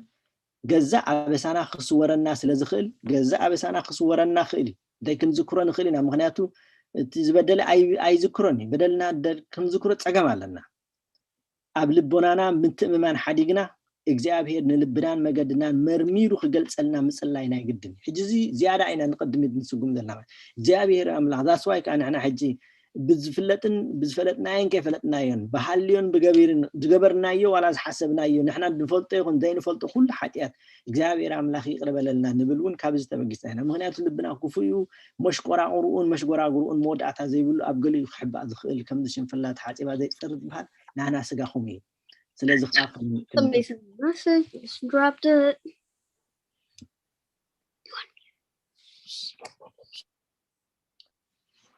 ምሳሌ 3:5 እንታይ ብለና ብሙሉእ ልብኻ በእግዚአብሔር ተኣመን ኣብ ልቦናኻ ኣይትጸጋዕ ኣብ ኩሉ መገድኻ ንዑ ሕሰብ ንሱኻ ኣካይድኻ ክቐንዕ እዩ በዓለ ይፈልጥ ኣይትበል ንእግዚአብሔር ፍራህ ካብ ክፉእ ከኣርሓቕ ኢሉ ኣብ ልቦናና ከይንጽጋዕ ይሕግዘናል ስለዚህ ነፍስና ክንምርምር የድልየና እግዚአብሔር ጽን ኢሉ ሰምዓና መርምሩ ይልና ኣሎ ክንምርምር ከለና ከዓ ገለዝ ተሓበ ክህልወና ስለዚ ክእል ንእግዚአብሔር ምልክት ንግበረሉ እግዚአብሔር አርኤኒ ኣብ ኢደለ ተኸፋተ ኢልናውን ንሕሰበሉ ትሒትና ንቅረቦ እሱኻ ክምረናን ክምዕደናን ከላይ ጣዕሳ ክስማዓና ልብና ብዛዕባ ሓጢኣትና ክርታዕ ከሎ እዩ ሓላፍነት ክንስከም ከለና ናይ ብሓቂ ንሕና ጣዕሳ ተሰሚዕና ለማለት ጌርና እዚ ነገር እዚ ሲ ጌጋ ኢልና ኣሚናሉ ተጣዒስናሉ ለና ሓደ ግዜ ቋዕ ገበርኩ ወይልና ንምክሓል ነገራቱን ኣሎ ጌጋም ከና ፈለጥና ተሪር ልቢ ለና ተሪር ጌጋ ምዃንና ፈለጥና ኢለየሎኽ በቃ ኢልና ህልኸኛታት ብምዃንና ጥራሕ ነቲ ጣዕሳ ዘይንሪእሉ ነገራት ኣለና ግን ከማ መንፈስ ኣምላኽ ክርሕቀና ከሎ እዩ ስለዚ ኣሕዋተይ ኩልኻትኩም ጣዕሳ ክህልወና ምግባር ካልኣይ ሳሙኤል 12 ምዕራፍ ቁጥሪ 13 እንታይ ብልና ሽዑ ዳዊት ንናታን ንእግዚአብሔር በደልኩ በሎ ናታን ድማ ንዳዊት እግዚአብሔር ከዓ በደልካ ርሒቁልካ እዩ ኣይትመውትን ኢኻ ኢሉ ናታን ማለት ናይ ኣብ ግዜ ንጉስ ዳዊት ዝነበረ ነቢይ እንታይ ከም ዝገበረ ነቲ ሰይቲ ኦርዮ ንባትሴባ ከመይ ገይሩ ከም ዝወሰዳን ከም ዘባዕለጋን ንሰብኣያ ከም ዘቕተለን ኮታስ ኩሉ ሕማቕ ነገር ታሪክ ኣብ ከባቢ እንድሕር ኢኹሞ ክትፈልጥዎ ትኽእሉ ኢኹም መብዛሕትኩም ትፈልጥዎ ትኾኑ እንተኾነ ግን ናይ ዳዊት ጽቡቕ ነገሩ እንታይ ነይሩ ቀልጢፉ ምስ ተረድኡ ሓላፍነት ወሲዱ በዲለ ኢሉ መቕጣዕቲ ከዓ ድልው ኮይኑ ማለት እዩ ነዚ ምርታዕ ዝፍጽም ድማ መንፈስ ቅዱስ እዩ መንፈስ ቅዱስ ኣብ ልብና እንተዘይልዩን ከቢድ እዩ ብኡ ምክንያት ኢና ከዓ ንእግዚአብሔር ሓገዝ ንጥይሆ ልብና ክንምርምሮውን ከቢድ ምዃኑ ገሊፅና ያለና ማለት እቲ ጣዕሳውን ካብ ኣምላኽ እዩ ነብስና እንድሕራ ትሪርቡ ኢና ክርስቲያናት ተባሂልና እናተመላልስና ከላ እንታድዩ ከምፅእ ጣዕሳ ብለይን ገይረ ኣለኹ ኢልና ንምክሓል እውን ኢና ማለት እዩ ኣብ ነብሰይ ጀሚርና ንጠንቀቕ ነስተውዕል ማለት እዩ ከላይ ኣብ ዮሐንስ ምዕራፍ 16 ቁጥር 8 እንታይ ይብል ንሱ ምስ መፀ ከዓ ንዓለም ብዛዕባ ሓጢኣትን ብዛዕባ ጽድቅን ብዛዕባ ፍርድን ክረትዓ እዩ ከእምነና እዩ ማለት እዩ ኩለን ፀብፀባት ጌርና እዚአን ተባሂሉ ብትክክል ክቐርባልና እየን ስለዚ ኣሕዋተይ ብኡ ከምኡ ከይንክሰስ ከይንርታዕ ሎሚ ጀሚርና ነስተውዕለሉ ኩላትና ካብ ነብሰይ ጀሚርካ ማለት እዩ ሳልሳይ ኑዛዜ ቀዳማይ ምምርማር ካልኣይ ከዓ ንምጥዓስ ኢልና ሳልሳይ ከዓ ኑዛዜ ምዝራብ ማለት ነትናትካ በደል ኑዛዜ ማለት ሓጢኣትካ ብልሳንካ ምእማን ማለት እዩ ብልብኻ ጥራሕ ዘይኮነስ ብኣፍካ እንተሎ እዝን ገይረ እየ ክትብል ከለኻ ማለት እዩ ምንዛዝ ከንታይ እዩ ትእዛዝ እዩ ልክዕ ከም ተነሳሕ ዝብለና ትእዛዝ ኣምላኽ ተናዘዝ ክብለና ከሎ ተዛረብ ማለት እዩ ቀዳማይ ዮሐንስ ቁጥሪ 1:9 እንታይ ይብለና ሓጢኣትና እንተተናዘዝና ንሓጢኣትና ይቕር ክብለልና ካብ ኩሉ ዓመፃውን ከንፅሓና እሙኑን ጻድቕን እዩ እሙኑን ጻድቕን እንናዘዘሉ ከም ጣዕንቶ ዝብልኮ ይሁዳስ ቆረጣዊ ምስ ሓደ ካልእ ሰብ ተናዝዩ ነይሩ እንተዝኸውን ምናልባት ካብቲ ዝበደሎ በደል ምተገላገለ ነይሩ ክኸውን ኢለ ይሓስብ ንሕና እውን ከምኡ ከይንብድል ነብስና ንኸይነጥፍእ ማለት እዩ ንናዘዝ ንብለና ኣሎ ኣብነት ውልቃዊ ኑዛዜ ማርቆስ 1:5 እንታይ ይብል ብዘላ ሃገር ይሁዳን ኩሎም ሰብ ኢየሩሳሌምን ናብኡ ይወፁ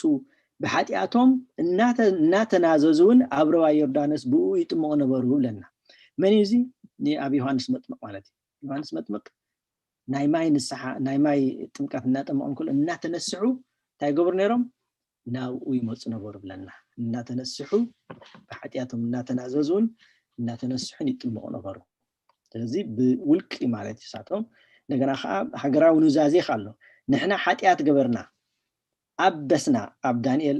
5:9 ምዕራፍ 5 ላይ ንሕና ሓጢኣት ገበርና ኣበስና ረሲኣንን ዓለውትን ኮይና ካብ ትእዛዛትካን ካብ ፍርድኻን ኣግለስና ኢሎም እስራኤላውያን ከዓ ከም ህዝቢ ይንስሑ ይናዘዙ ነይሮም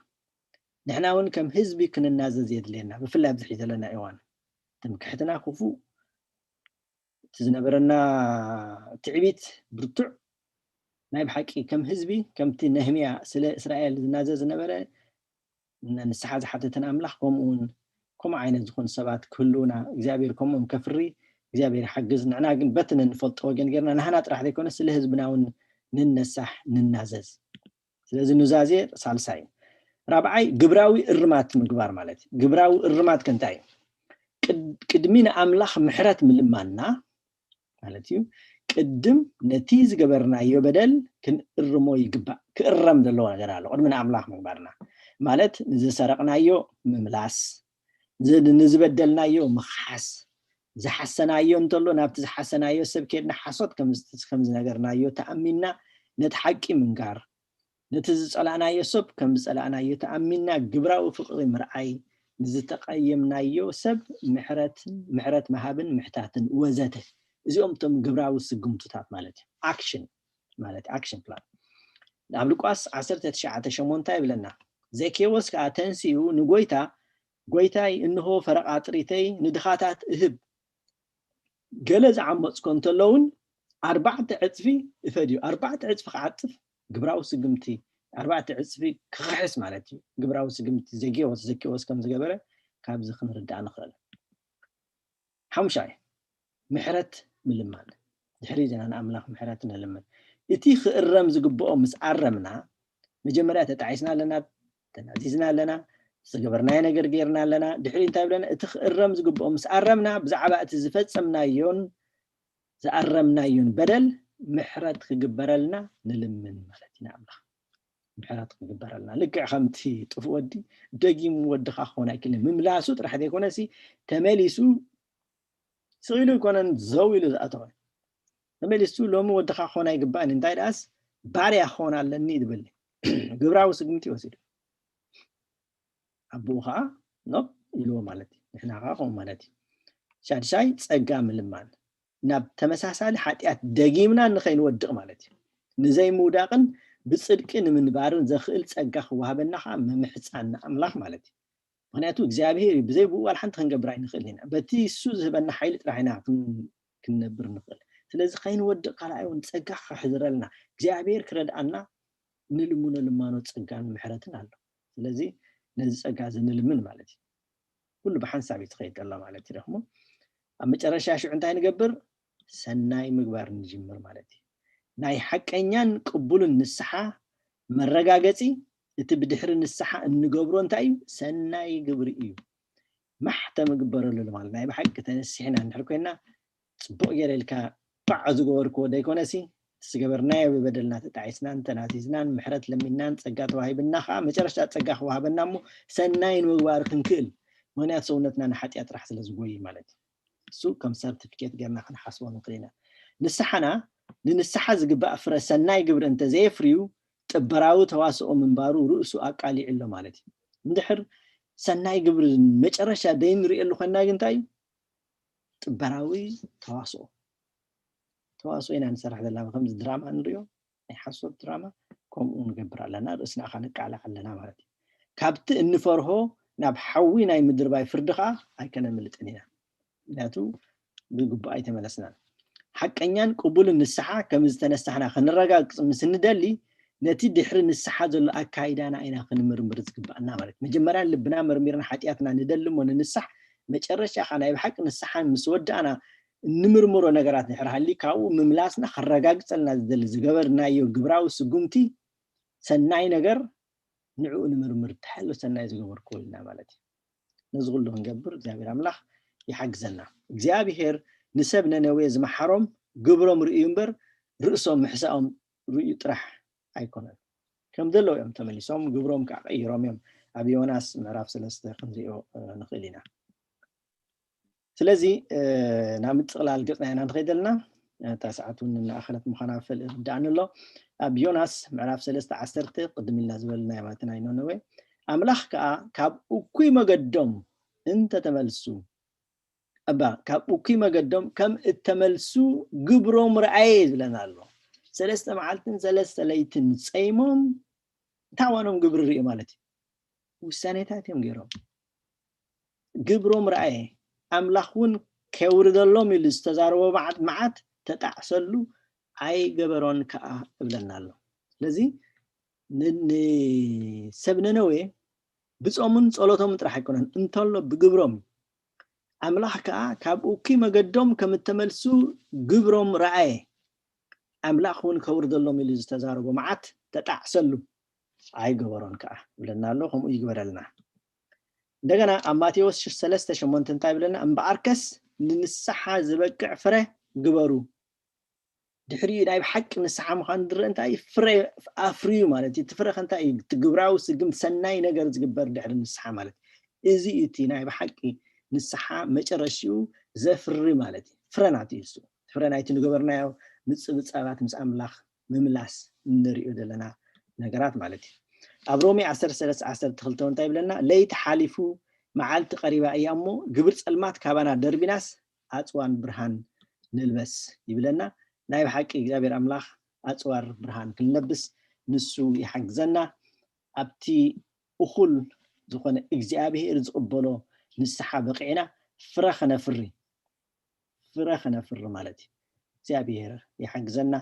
ዝተማሃርናዮ ኩሉ ኣብ ልብና ይሕድረልና በዚኣ ናተይ ፕሮግራም ዝነበረት ናይ ንስሓ መደብ ኣብዚኣ ወዲእ ኣለኹ ብዙሕ ተኸታታሊ ትምህርትታትና ጌርና ካብዚኣ እታ ንስሓ ኩላ ትወዲኣ ማለት ኣይኮነትን ካብዚ ንንዮ ዘሎ ነቲ ንስሓ ኣፀቢቑ ዘብርህ ካልእ ሰብ ክገብሮ ስለ ዘለዎ ናተይ ኣብዚኣ ኣብቂዓላ እግዚአብሔር ኣምላኽ ከምቲ ዝበልናዮ ናይ ብሓቂ ምሕረቱ ይሃበና ንንስሓ ዝበቅዕ ፍረ እንገብር እግዚአብሔር ይሕግዘና ከምቲ ኣብ መጨረሻ ዝበልናዮ እዚ ነበርናዮ ለይቲ ወይ ናይ ክፍኣት ናብራ ናይ ፀልማት ናብራ ሓሊፉ ካብዚ ግብሪ ፀልማትና እንተሎ ወፂና ነቲ ኩሉ ተግባራትና ዝነበረ ሓጢኣታዊ ወይ ከዓ ሓጢኣት ዘምፅእ ተግባራትና ኣፅዋርና ደርቢና ብርሃን ክንለብስ ናይ እግዚአብሔር ፈቃድ ይኹነልና ኣብዚኣ ወዲእ ኣለኹ ስለዝሰማዕኹም ይቀኒየለይ ከምቲ ደጋጊምና ንብሎ ዝነበርና ዝሓለፈ ሰሙን እውን ኩላኻትኩም እታ መፅሓፍ ክትህልወኩም ኣብ ገዛኹም ከይድኩም ከዓ ከተንብብዋን ናይ ብሓቂ ከዓኒ ንስኻትኩም ከምኡ ክትገብሩ ናይ እግዚአብሔር ፈቃድ ይኹን ኣብዚኣ ወዲእ ኣለኹ ቃል ህይወት የስማዓልና ሓውና ዲያቆን ብርሃነ ዲያቆን ሓውና ብርሃነ እዚ ኣርእስቲ እዚ ሓሙሻይ ክፋል ምዃኑ እዩ ናይ በርጌታ ይትስማዕ እንደለኻ ሶሪ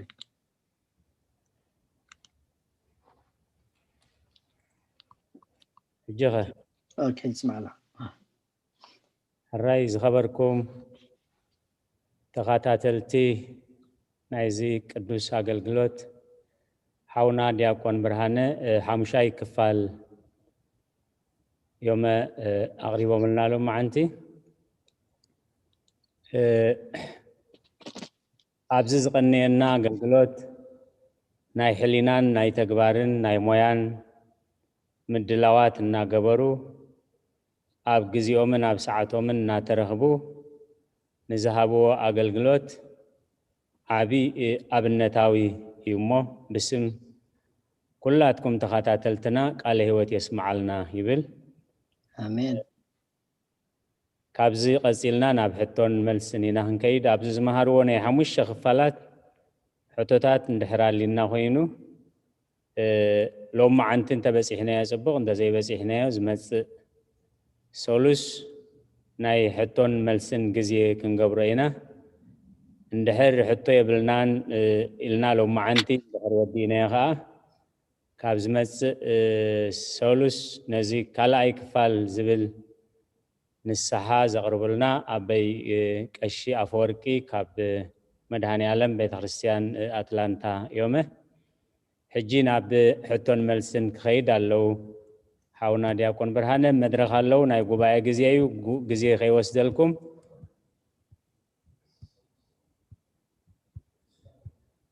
ሕራይ ፅቡቕ እግዚአብሔር መስገን ኣብ ማእኸል ኣቦታት ምህላው ፅቡቕ ነገር እዩ ስለዚ ኣቦና ኣበይ ቀሺ ወልደ ትንሳኤ ማእኸልና ኣለው እቶም ኣብ ጸሎት ዘርከብኩም እሶም እዮም ጸሎትና ጸሎተ ሰርክ ዝመርሑና ነይሮም ዝመፅእ ሶሉስ ጾመ ነነውየ ስለ ዝኾነ ጾመ ነነውየ ከዓ ሶኒ ሶሉስ ረቡዕ ሰለስቲኡ ሱባኤ ልሙድ ዝኾነ ሰናየ ኣብ ስለ ዘለና ዝመፅእ ሶሉስ ናብታ ነዊት ክነሰጋግራ ኢና ይብለለው ቦና ፅቡቕ ሓበሬታ እዩ ቃለ ህይወት የስማዓልና ቦና ኣበይ ቀሺ ወልደ ትንሳኤ ስለዚ ንሎሚ ሕጂ እውን ግዜ ይወስድ ኣለኹ ንጉባኤ የሕልፎ ኣለኹ በዚ ከም ፍቓድ እግዚኣብሔር ኣብ ዝመፅእ ሰንበት ኣቦታት ከእውጅዎ እዮም ተላዒሉ ከሎ ግን ናይ ሕሊና ምድላዋት ክንገብር ምእንቲ ጾመ ነነውየ ቅድሚ ዓብይ ጾም 14 መዓልቲ ዘሎ ግዜ እዩ ስለዚ ሓቀኛ ጾም ቅቡል ጾም ምእንቲ ክንፀውም እተን ክልተ ሰሙናት ብንስሓ ናብ ኣምላኽ ንሪኦ ግዜ እዩ ምስቲ ርእስና እውን ዝኸይድ ስለ ዝኾነ ስለዚህ ቅሬታ ናብ ጉባኤ ኣሕሊፈ ያለሁት ግዜ ናይ ጉባኤ ግዜ እዩ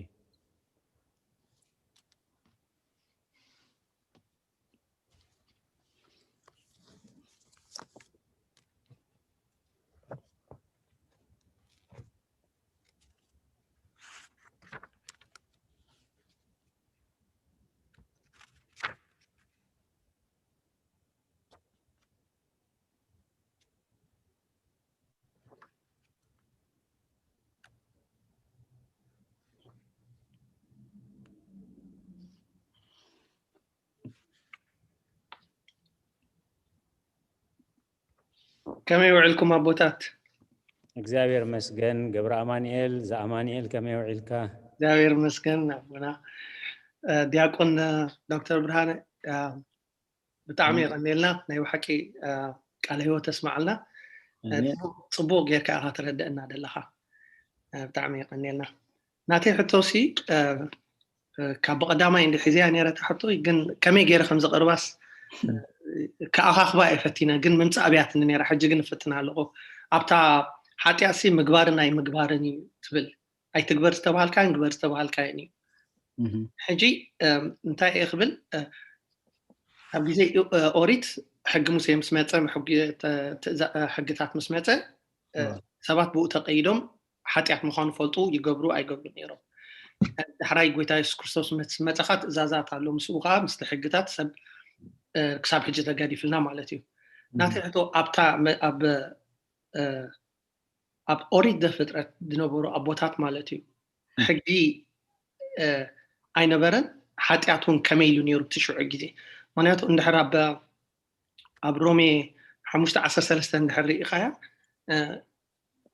تعتبر سنة خم بباسكر تاني تعتبر حقي كساع زمات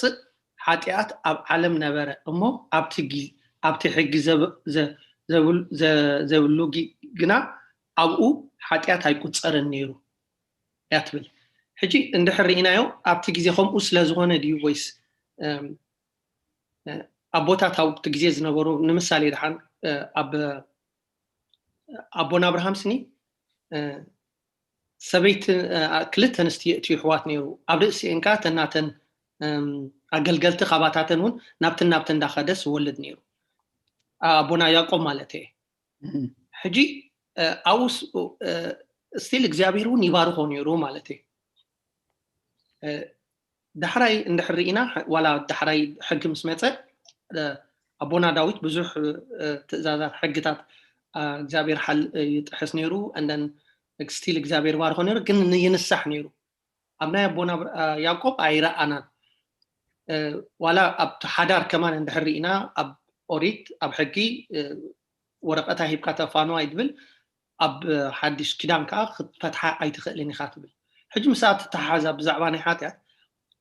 قدام حاتيات جيرو حاتيام سر أي تبلع سلزبولو حاتيات جيرو جن يا كايل نحاو مسكتل حاتيات مخانوخ بخمي فليتوني روي ندحر حق زي نبر مستار رومي 15 سلسلة خطر حزاد لي غني لي ساعة تحطيني زي حطوها بتاع مخبار حتى مغنياتو حجي جاء من مرمار كتهد ليها مدلاو كأخذت ليها أنا مثيل إني لخزارب تقبعني مثلاً مغنياتو كم زيتات أبزقت من أوان مثيل إني لنا خنزارب كلنا أبجيجا خنود أصلاً نخل فولي مدلاوات تجير الله نيابوتات بتكستيان دحريت تمليسنا دا أكل متنعت تجيرو ختملس دلوا حتى وصلت هنا جزء كتوها بالله زي بالحساب على المهنيات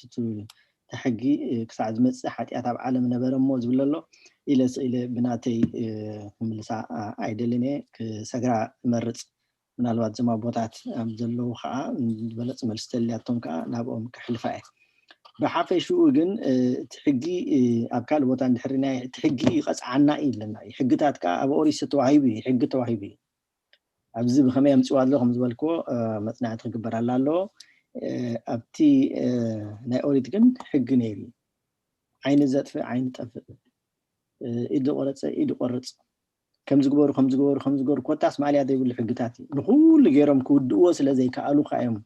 بيتنا يسوع كريستوس دوار دمص مالتي بيتنا يسوع كريستوس كمص خلو صغان محرتن حيزو مصينا مالتي بمحرت حلفنا يونتي خنغبرو دي كالنا حقتات بصغا خا تقبلنا ينتن سزابنا وهبت مالتي بزي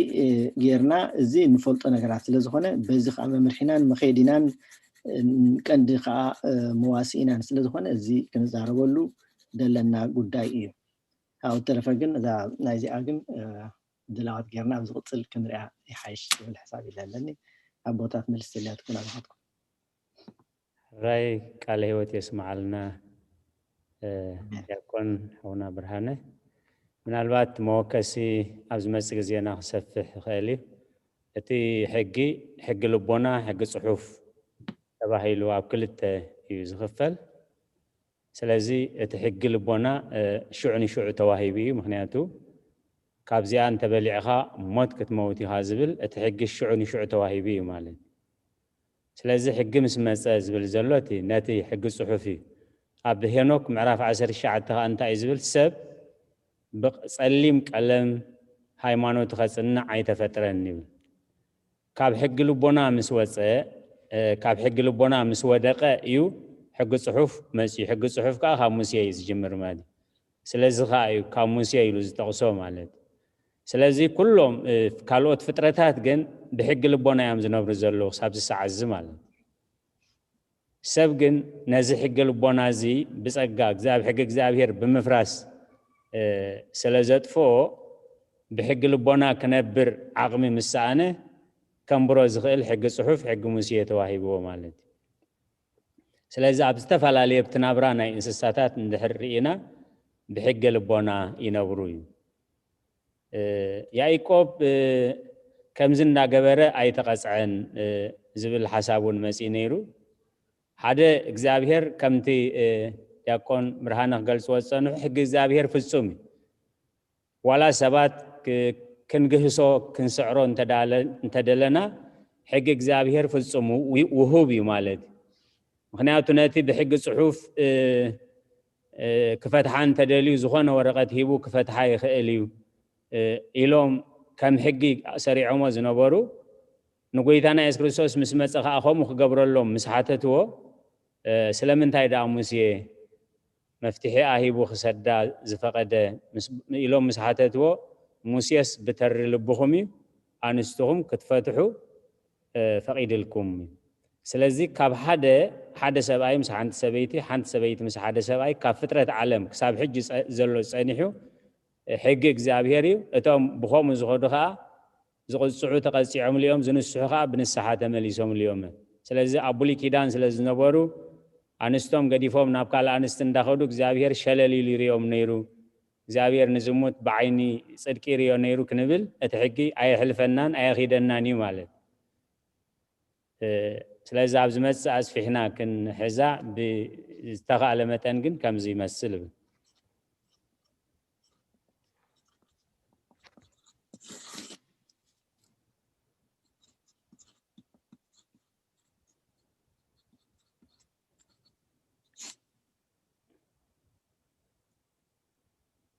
حراي كالي حتو رئيتو توسخ حسابات زلنا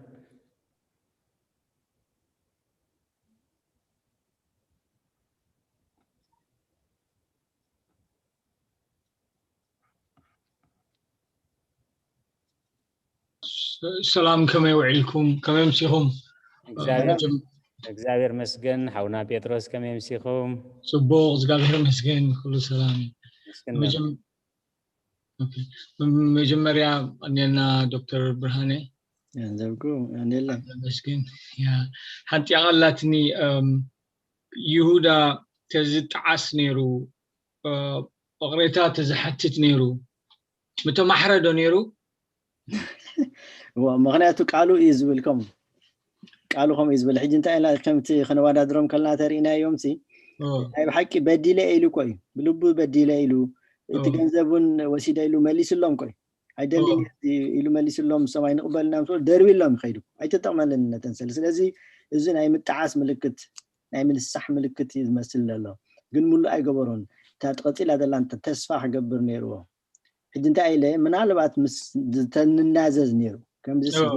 إلو أنت زبل نيروسي مسبت زراحب نيروس مجرد هون مدحان نيرو خون معناته إجابير لازم الله سبله كله كم زملاس إنا نفلت محار أملاخ مخان نفلت نعونسي محارو نيرو زبل أمنات كنا على ومحارو نيرو maybe أمين إجابير إذا أكل أسكيلوس معناته نسحاسي نسحاس إجابير سملس نعم نتم قتل وزن وركون يغريت أجير لهم سلازي نتم قتلوا هم دابلس نتزقتلك داخل لنا يمقلل مالتين نتم قبروا دلوا يفلتن يوم دلوا يلو معلوم محرات ندا قبر اللمس محرات قبر أملاخ سلازي هنا سيجي أنا أي تبسبني كم زخص أيكوين عدسي نابنت حد قلعة دحر بديلو عنبل أنا بدل بديلو عنبل يمكن دحر تساقم ورخيبه نابنت أب حنتي أب قدل صريفو سيت بحنتي يدو تلتلي له نبلا حجي حجزنا يدي أبتي يقول له وانسي سنحسكي بس ما عاد زي حماد زي كان ديركا قال لي لا تحسب ده تعدي تحسبنا زي لا غير توصو بزي قدس مالتي كم غين سمعنا مالتي دي أمريكا فتر فلز هنا سي أبز ملسل له وانا نات حجز أبز لي وانزتنا عسكي مزجب كريه يلو عند التقامات الدخون أملاح يكون المالتي اوكي محارم ايش سردي قلتنا أقداسي حتى فصم زخانة من سخات أنا يلقاس إسران 334 وأبويز قبروا يفلتني أمه حدا قال لهم يلو سلاسة قلتن سلا كلهم سألي هواريا أولس كأحد خابتهم أبقتلت قويتا زوعالون دحرت شعات عمد بصواعيت أملاخ تنسيو عبا هواري أملاخ زخونة يمالت أب جيغاتاتنا إكزابير قرحي أيفتوني أسفيحو دكتور برهان قال يسألنا يا مابز حلفة جزية جيغا ساعان فلتتنا كنحاتي نخيل عقمسي إنا كنحاتي نخيل تدريخنا وي تدفينا بدفيت كالوت كنحاتي نخيل بقرحي نفسنا قبل جن بتعمي كبيد مهنياتك زابير نقرحات بقرحهم يحزوم يزبل درسانة ما هي ويزبهال بزعبا نايسقلة قويتان في السامي ومس قبر حمامات تتحازة درسانة ما هي مالت مدهني عالم مالتيو درسانة ما هي ويزبهال عبيد خريستيان نامي صحافة له نتي ناي قبر حمامات بملو بدقيق زرزر مالت سلازي نيهودا انتايو تحساب زمزو حجي كالتيفن دحر تحانيقه ابسيول تدعاتي نسيول نتوم ابسيول زلو نفسات قوصوم خير كله مساعتهم كوتسي إلو بقرحي ويشفت ناي سيطان محبالي نتي سقمت زوسدو مالك حجي ترسانا ما هيوي انتاي زبل اتا كحنقا زخدا قرب سلسته جزيه اكزابير حنت نفسك واخطف اسلا زيفتو بيتروس حوخا تنسح املاخكا تتعاسي محاريو كم بيتروس حوخا تنسح إلى تزاريباتو مسمع مسعبيجن تاخ حنق الله زي حسب قربوا النبعلا دنينا خمزي حنق غيراتو سلازي كساب ابتشعي ساعات نتوم نفسات كساب زوزم بهوت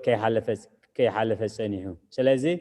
نفسات قويتا كم تا بيتروس تصحيف زلو بسقاموته بمنفس قنا هيا وكونه نابتوم ابسلمات زنبورو خيدو حارنت سبخلهم زبالو قال وانجيل مسرت غيرو ناي مجمريا غزي دحري نسيول ابسيول زنبورو نفسات مسوم ناي مجمريا غزي نسيول زورد السب كوينو مالت سلازي اتي نغويتا مسقتلون سيطان بزتفالالي وديت دحنات زمسل طباب زمسل بقرحي سيطاني حبابلو سلاز نبرنبر بتغكل حقنيا نسحا كم بيتروس كم باولوس تنسيحتن زخون محرت أملاخ نقول كفوتي. أوكي. وكل ذا حج ولا برب مركز أنا بتخسنا تاريخ وياتو تنا مجرد شاسب كابتاسي الكوت خلص أنا مجمري أتو إذن. أبتي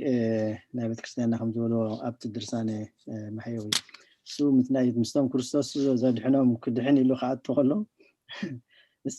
ኣደናግያቶታ ገረብ ዝብል መጽሓፍ ዝኾነ ግን ንስሓ ክህልዎ ከም ዝኽእል ካብኡ ብቐሊሉ ክንርዳእ ንኽእል ማለት እዩ ኦኬ ኣቐኒልና ጊዜና ይኣክል ኣሎ ክቡራት ተኸታተልትና ኣቦና ቤቀሽ ወልደ ትንሳኤ ቃለ ምዕዳን ሂቦም ብጸሎት ከዓጽውልና ነቦና ኣብ ቤቀሽ ወልደ ትንሳኤ ናብ ኣውደ ምህረት ብኽብሪ ይዕድም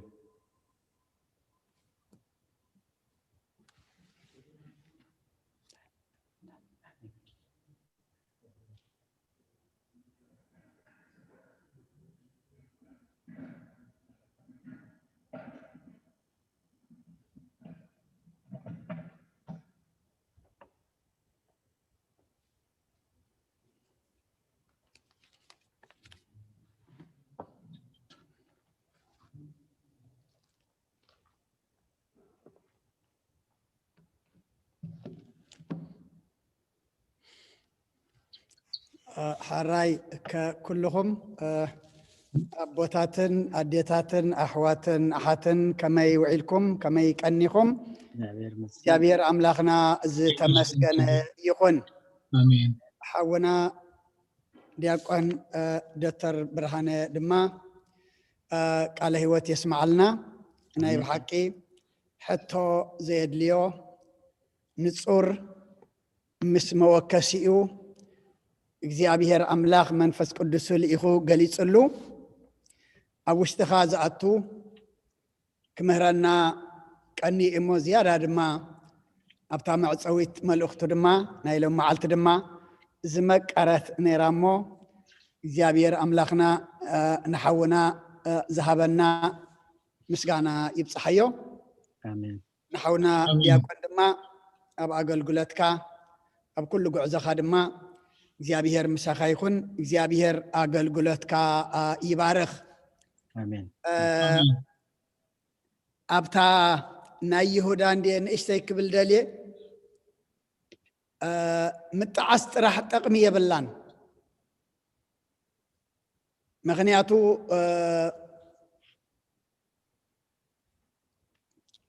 ጽቡቕ ገይሩ ሓውና ጴጥሮስን ይሁዳን እና ኣነጻጸረ ነጊርና ነይሩ ነቲ መገዲ ጸጋም እንተ ደኣ ተጣዒስካሉ እዚስ መገዲ ጸጋም ኢልካ ኮፍ እንድሕር ኢልካ ኣበይ ኢኻ ዘለኻ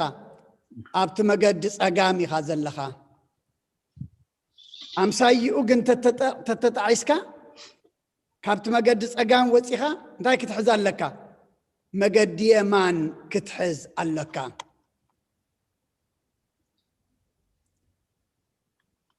እቲ ናይ ሸይጣን ዝኸፍአ እንታይ እንተ ደኣ ኢልና ምስ ተጣዓስካ ኣምሳያ ትተጣዓስካሉ ካልእ መገዲ ሕጅካ ከም ትመሓር ኣየሪአካን እዩ እግዚአብሔር መሓሩ ምዃኑ ኣየፍልጠካን እዩ እግዚአብሔር ጨካን ምዃኑ ጥራሕ ይዘሪአካ እግዚአብሔር ግን ጨካን ኣይኮነን ዓባይ መልሲኣ ይሁዳ ይሕሊፍ ሂቡ ካብቶም ይሕሊፉ ዝሃቦ እቶም ኣነ ድሕሸካ እናበሉ ተፈላለየ ነገር ገይሮም ኣብ መስቀል ዝሰቐልዎ ገበኖም ይዓቢ ነይሩ እሞ እንታይ ክብል ደሊኤ ምጥዓስ ጥራሕ ንዓና እውን ከይትቐትለና ነቲ ጸልማት እንተ ተጣዒስናሉ ኣብቲ ጸልማት ደይኮንና ኮፍ ክንብል ናብቲ ብርሃን ንውፃእ ነቲ እከይ እንተ ደኣ ተጣዒስናሉ ኣይቁፅለኒ ሕጅልና ኣብኡ ኮፍ ክንብል ዘይኮንና እንታይ ደኣ ኣምሳያ እቲ እከይ ድማ ሰናይ ክንሕዘሉ እዩ ዘለና እሞ ጣዕሳ ጥራሕ እኹል ከም ዘይኮነ ተጣዒስካ ነቲ ተጣዓስካሉ ጉሒፍካ ሓድሽ ህይወት ወይ ድማ ሓድሽ መገዲ ከም ትሕዚ እሞ ከምኡ ንክንገብር እግዚአብሔር ይሓግዘና ሓንቲ ድማ ሓውና ዲያቆን ዶክተር ብርሃነ እንታይ ኢልና ነይሩ ሓጢአት ወይ ንስሓስ እንታይ ኢልና ነይሩ ኣድማሳዊ ኢልና ነይሩ ኣብ ግብሪ ሃዋርያት ምዕራፍ 17 ቁፅሪ 30 ሓደ እንታይ ይብለና ኣምላኽ ነቲ ዘመን ድንቁርና ሓሊፉ በቲ ካብ ምውታት ዘተንስኦ እሞ ብኡ ንኩሉ እምነት እናሃበ ዝመደበ ሰብኣይ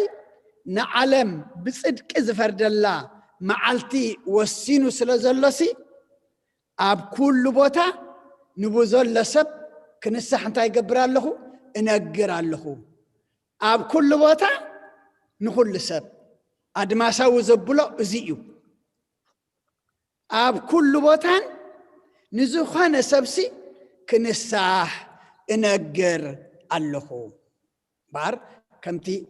ክሊር ገይሩ ሓውና ዝነገረና ንስሓ ንኩልና እሞ ድማ ኣብ ኩሉ ቦታ የድልየና እሞ ነዚ ተማሃርናዮ ተጠቂምና ድማ ኩልና ተነሳሕቲ ኮይና ንስሓ ብምንታይ ዓፂልና ሓውና ምስ ተጣዓስካ ነቲ ተጣዓስካሉ ድማ ምንዛዝ ምእማን ድማ ኣምላኽ ይደሊ እሞ ከምኡ ኢልና ኣብ ቅድሚ ታቦቱ ኣብ ቅድሚ ቦታትና ቀሪብና ብጸሎት ተሓጊዝና ብንስሓ ሓሊፍና ናብ ቅዱስ ስጉኡን ናብ ክቡር ደሙን ክንቀርብ እግዚአብሔር ንኩልና ይሓግዘና ምክንያቱ ሓውና ንስሓ እንታይ ክነግረና ፀኒሑ መገዲ ይኸሪአና ፀኒሑ ናበይ ከብፅሓና ናብ ቅዱስ ቁርባን ከብፅሓና መዕፀዊ ኩሉ እንታይ እንተዳእልና ቁርባኒ ናይ ኩሉ ምስጢራት ማህተም ቁርባኒ እሞ ብንስሓ ገርና ኩልና ናብ ቁርባን ክንበፅሕ ድማ እግዚአብሔር ይሓግዘና ደጊመ ንሓውና ዕድመን ጣዕናን ይሃበልና ናይ ዝመፅእ ሰሙን ሰባት ድማ ግበረና ሶኖይ ሶሉስ ረቡዕ ንሰብነ ነዌ ከም ተለመነ ክልመነና ምናልባት ትምህርቲ የብልናን ክንብል ከለና ኣገልግሎት ዕፅዊ ኣይኮነን ሱባኤ ንምህልላ ክንጥቀመሉ እሞ ንሰብነ ነዌ ዘይኮንና ንፀመሎም ድማ ንዓና ኢና ንፀውም ከምቲ ንሰብነ ነዌ ዝመሓርካዮም መሓሪ ኢኻ እሞ ንዓና ድማ መሓረና ኢልና ንዓታቶም ከም ኣብነት እምበር ንዖም ኣይኮንና ንፀውሞ ኩልና ነብሰና ነዳሉ 3 መዓልቲ ካብ ሰዓት 6 ጀሚርና ምህልላ ጸሎት ኣለና እግዚአብሔር ተቀቢሉ ድማ ኩነታት ዓለምና ኩነታት ሃገርና ኩነታት ህዝብና ኩነታት ህይወትና ኩነታት ጎራብትና ክቀይረልና ድማ እግዚአብሔር ቀረባ እሞ ከምቲ ንሱ ደልየና ኮይና ክንፀውም ክንፅሊ ክንምህለል ድማ እግዚአብሔር ናይ ሽዑ ሰባት ግበረና ኩልና ኣብ ዘለናዮ ንጸሎት ሓንሳብ ሓፍ ንበል يومي كمان كم بحدش من سلام صلى صلوت كم بحدش كلن زح እግዚአብሔር አብ ጎይታናን መድሐናን ኢየሱስ ክርስቶስ من سلام زحنت لكل زخونت قدس ቤተ ክርስቲያን ልምናለና ኣብ ልዕሊ ህዝቢ መናንን ብዙሕ ሰላም ክህብ ንኩሉ ሰላም ስልጣን ዘለዎ እግዚአብሔር አምላኽና እዩ من سلام ጸልዩ ኣብ ሰማያት ትነብር አቦና ስምካ ይቀደስ መንግሥትኻ ትምጻእ ፍቃድካ ከምቲ ኣብ ሰማይ ከምኡ ድማ ምድሪ ይኹን ዕለት እንጀራና ለማህበና ሕናን ዝበደልና በደሎም ከም ዝሓደግናሎም በደልና ንኣውሳና እንደገልና ካብ ክፉ ኣድሕነና እምበር ኣብ ፈተና ኣይተእትወና መንግስትን ሓይልን ክብርን ንዘለዓለም ናትካ ኢሞ ኣሜን ኦዝት የማርያም ብናይ ቅዱስ ገብርኤል መልኣኽ ሰላምታ ሰላም ለክለኹ ብሕልናኸ ድንግል ኢኺ ብስጋኸ እውን ድንግል ኢኺ ወደ እግዚአብሔር ፀባኦት ጎይታ ሰራዊት ሰላም ለክለኹ ንስኺ ካብ ኣንስቲ ብርኽቲ ኢኺ ፍረ ከርስኹም ብርኽዩ ኦ ምልእተ ጸጋ እግዚአብሔር ምሳኺ እዩ ኦ ፍስቲ ደስ በልኪ ኃጢአትና ሰሪየልና ነፍቱ ወድኺ ኢየሱስ ክርስቶስ ምእንታና ምሕረት ለምነልና አሜን ኦ ንኩሉ እግዚአብሔር ንልምነካን ማልደካን ኣለና ኦ ንጉስ ሰላም ሰላም ሃበና ኩሉ ይብካና ኣኻም ኦ እግዚአብሔር ያጥርየና ጸጋኻው ናፍሰልና የካኻን ንፈልጠ ባዕዳ ኣምላኽ ይብልናን ቅዱስምካ ንሰምን ንጽውዕና ኣለና ኣብ ሰማያት ዘለኻ ንስኻ ሰላም ከዓብ ልዕሊ ነፍሲ ኩልና ኣሕድር ኣብዚ ዓለም ዝምንባርና ብሰላም ሓሉ ኩሎም መራሕትን ሰበስልጣንን بقدس سمكا سلام هبهم أبجريانا نزلوا بمكان تعذاب كأمخرهاب أما تاونا موسانا نزلوا قراوتنا بكل سلام حلوهم بهدوهم بقنعنين وقت كنبرن بكل سنة أمر خدمة ناخاني إزيابير بمفرح بحياونا تكنركبن بكريستوس مسؤولين منفذ قدسن بسقانا نصنعاتهم بؤذن لك لمن كل ساعة نزل علم أمين قدوس قدوس قدوس إزيابير أملخنا زنبركا زلخا كل حليف كان ما نزل علم تنبر كم مسراق سام عرب كم سمين كسعد أبو بسم كان نزل علم تمسكن يكون سلزا سعد زيان سلزا معلت زيان سلزا قال هوت بعب حونا حديركا زمهر كانان زمخر كانان زدال خانان صوعخنا دما نمسجنك لنا سمعتي طرح ديكونا دما سمعنا تكبرتي سمعنا فر منفس قدس فريتي سمعنا دما ناب قربان قربتخن كون دما نسخا حجزنا سمعت إذن طرح ديكوناس زعقر لبي هبنا أبا مرنا خمز قرص قبرنا أب قدمنا مستيات أب قدمنا برهان كوينو قالكا كمز مرحنا قبرلنا قدس إجابي راملخنا كمزنا أنا يبكانا زلخ عدلات نزي هبكا يمدما هبلنا فمز توهبنا دما مفردنا زي كونس مدحنا خون السخا حقزنا سلاماويت معلتو عيلكنا أخانا مسكنكا سلاماويت ليت دما حضرنا نعنا بارخ نولدنا بارخ نأبايتنا بارخ ولدنا دما أوداتهم أولدهم عبيتهم نعشتهم بارخلنا نعخا زخونو قبرلنا زب علمنا ورد زل حمام كنت طلنا فوس محرتك على أخلنا تسريح زل مدهانيت دما مدهانيت خون بللنا تن مدهانيت زفريا دما نخلو زخونا خفريا دما حيلها بلنا زب هاقرنان أبقورا أبتنان أبكوابينان زلو وقئن ورا وقئن طميتن سمئن برساتن عنوتن كرتتن سدتن عمسن قهستن دما كل نجار اجابير أملاخنا بسبي كل زقبر زلمو سب زخ قبراي قبؤني مو نخلنا سب قبرنا نخلنا سب قبرنا نخلنا سب قبرنا كاب بحرناتكا كاب هيوتناتكا تقبلنا إنمو بحرناتكا بحر سلام بحر فقري بحر حريت بحر رهيك حضرنا السخ حقزنا سب قبر سب مبر قبر أوراويت كقبر أي قبؤني مو سباتنا أراوي زي قبرون قبر زلنا مو نخلنا جنحنا سب قبرنا نتوم تأميم زلو نسألنا عريقهم زلو كدنلنا بيتهم حديقهم فحيلهم زلو نناب بيتهم ملسلنا نتوقئن ورا وقئنا قريركا سلاما محرتنا وردلنا حميمهم نزلو كلهم سخا سماتهم تفلتهم سخا حمامهم تفلت السخا أبي مهلاهم وين تفلت إخمو نخلهم حمومان بسحلنا بعين محرتك تأمتلنا نخلهم حزنانا تسعنان علنا نخلهم بسقابنا بس تأسفت حلنا نخلهم طميات نسألنا نخلهم أبسأبا زلو مسرف ترلهم بغطرو تسألمتهم بزحات اللو علم بقفحات صوبتهم دما بزحات اللو أبتسألماتهم برهات أبتسأبتهم دما رحبت كنا مجابي راملخنا بناي دينا قدس رنجل مريم مالادنت بناي ملاك تراد أنت بناي نبياتنا ورياتن صادق أن سمايتاتن صلتاي تفلينا كنتنا هوريات زمهر كاي يوم بسمايات نبرا بونا ندولنا نسوع كلنا سمكاي قدس من استخاتم سا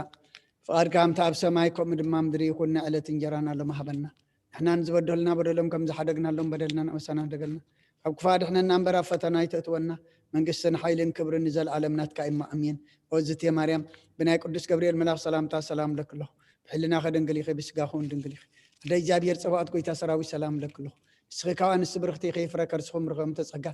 جابير مساقي أوفس تدس والكي حتى أتناغ لنا نفتو الدخي يسكر سسمنتانا محرت لمن لنا أمين يفتح ويشري يجزينو عملك نوران دي يسكر سوت كانيكا كانا سرياتيات دمساسي أبا ساول دلور كساتي برهان أنتم أبيا كانت وويريا كانت وران سايرو كسانت ببسمكم كونو فتحانون سانا يرسين استقلوان سميت زيو مهار النكسس مال عصر تخلته زيو مهار النكسس زيو مهار النكسس زيو مهار النكسس زيو مهار النكسس زيو مهار النكسس زيو مهار النكسس زيو مهار النكسس زيو مهار النكسس زيو مهار النكسس زيو مهار النكسس زيو مهار النكسس زيو مهار النكرسوس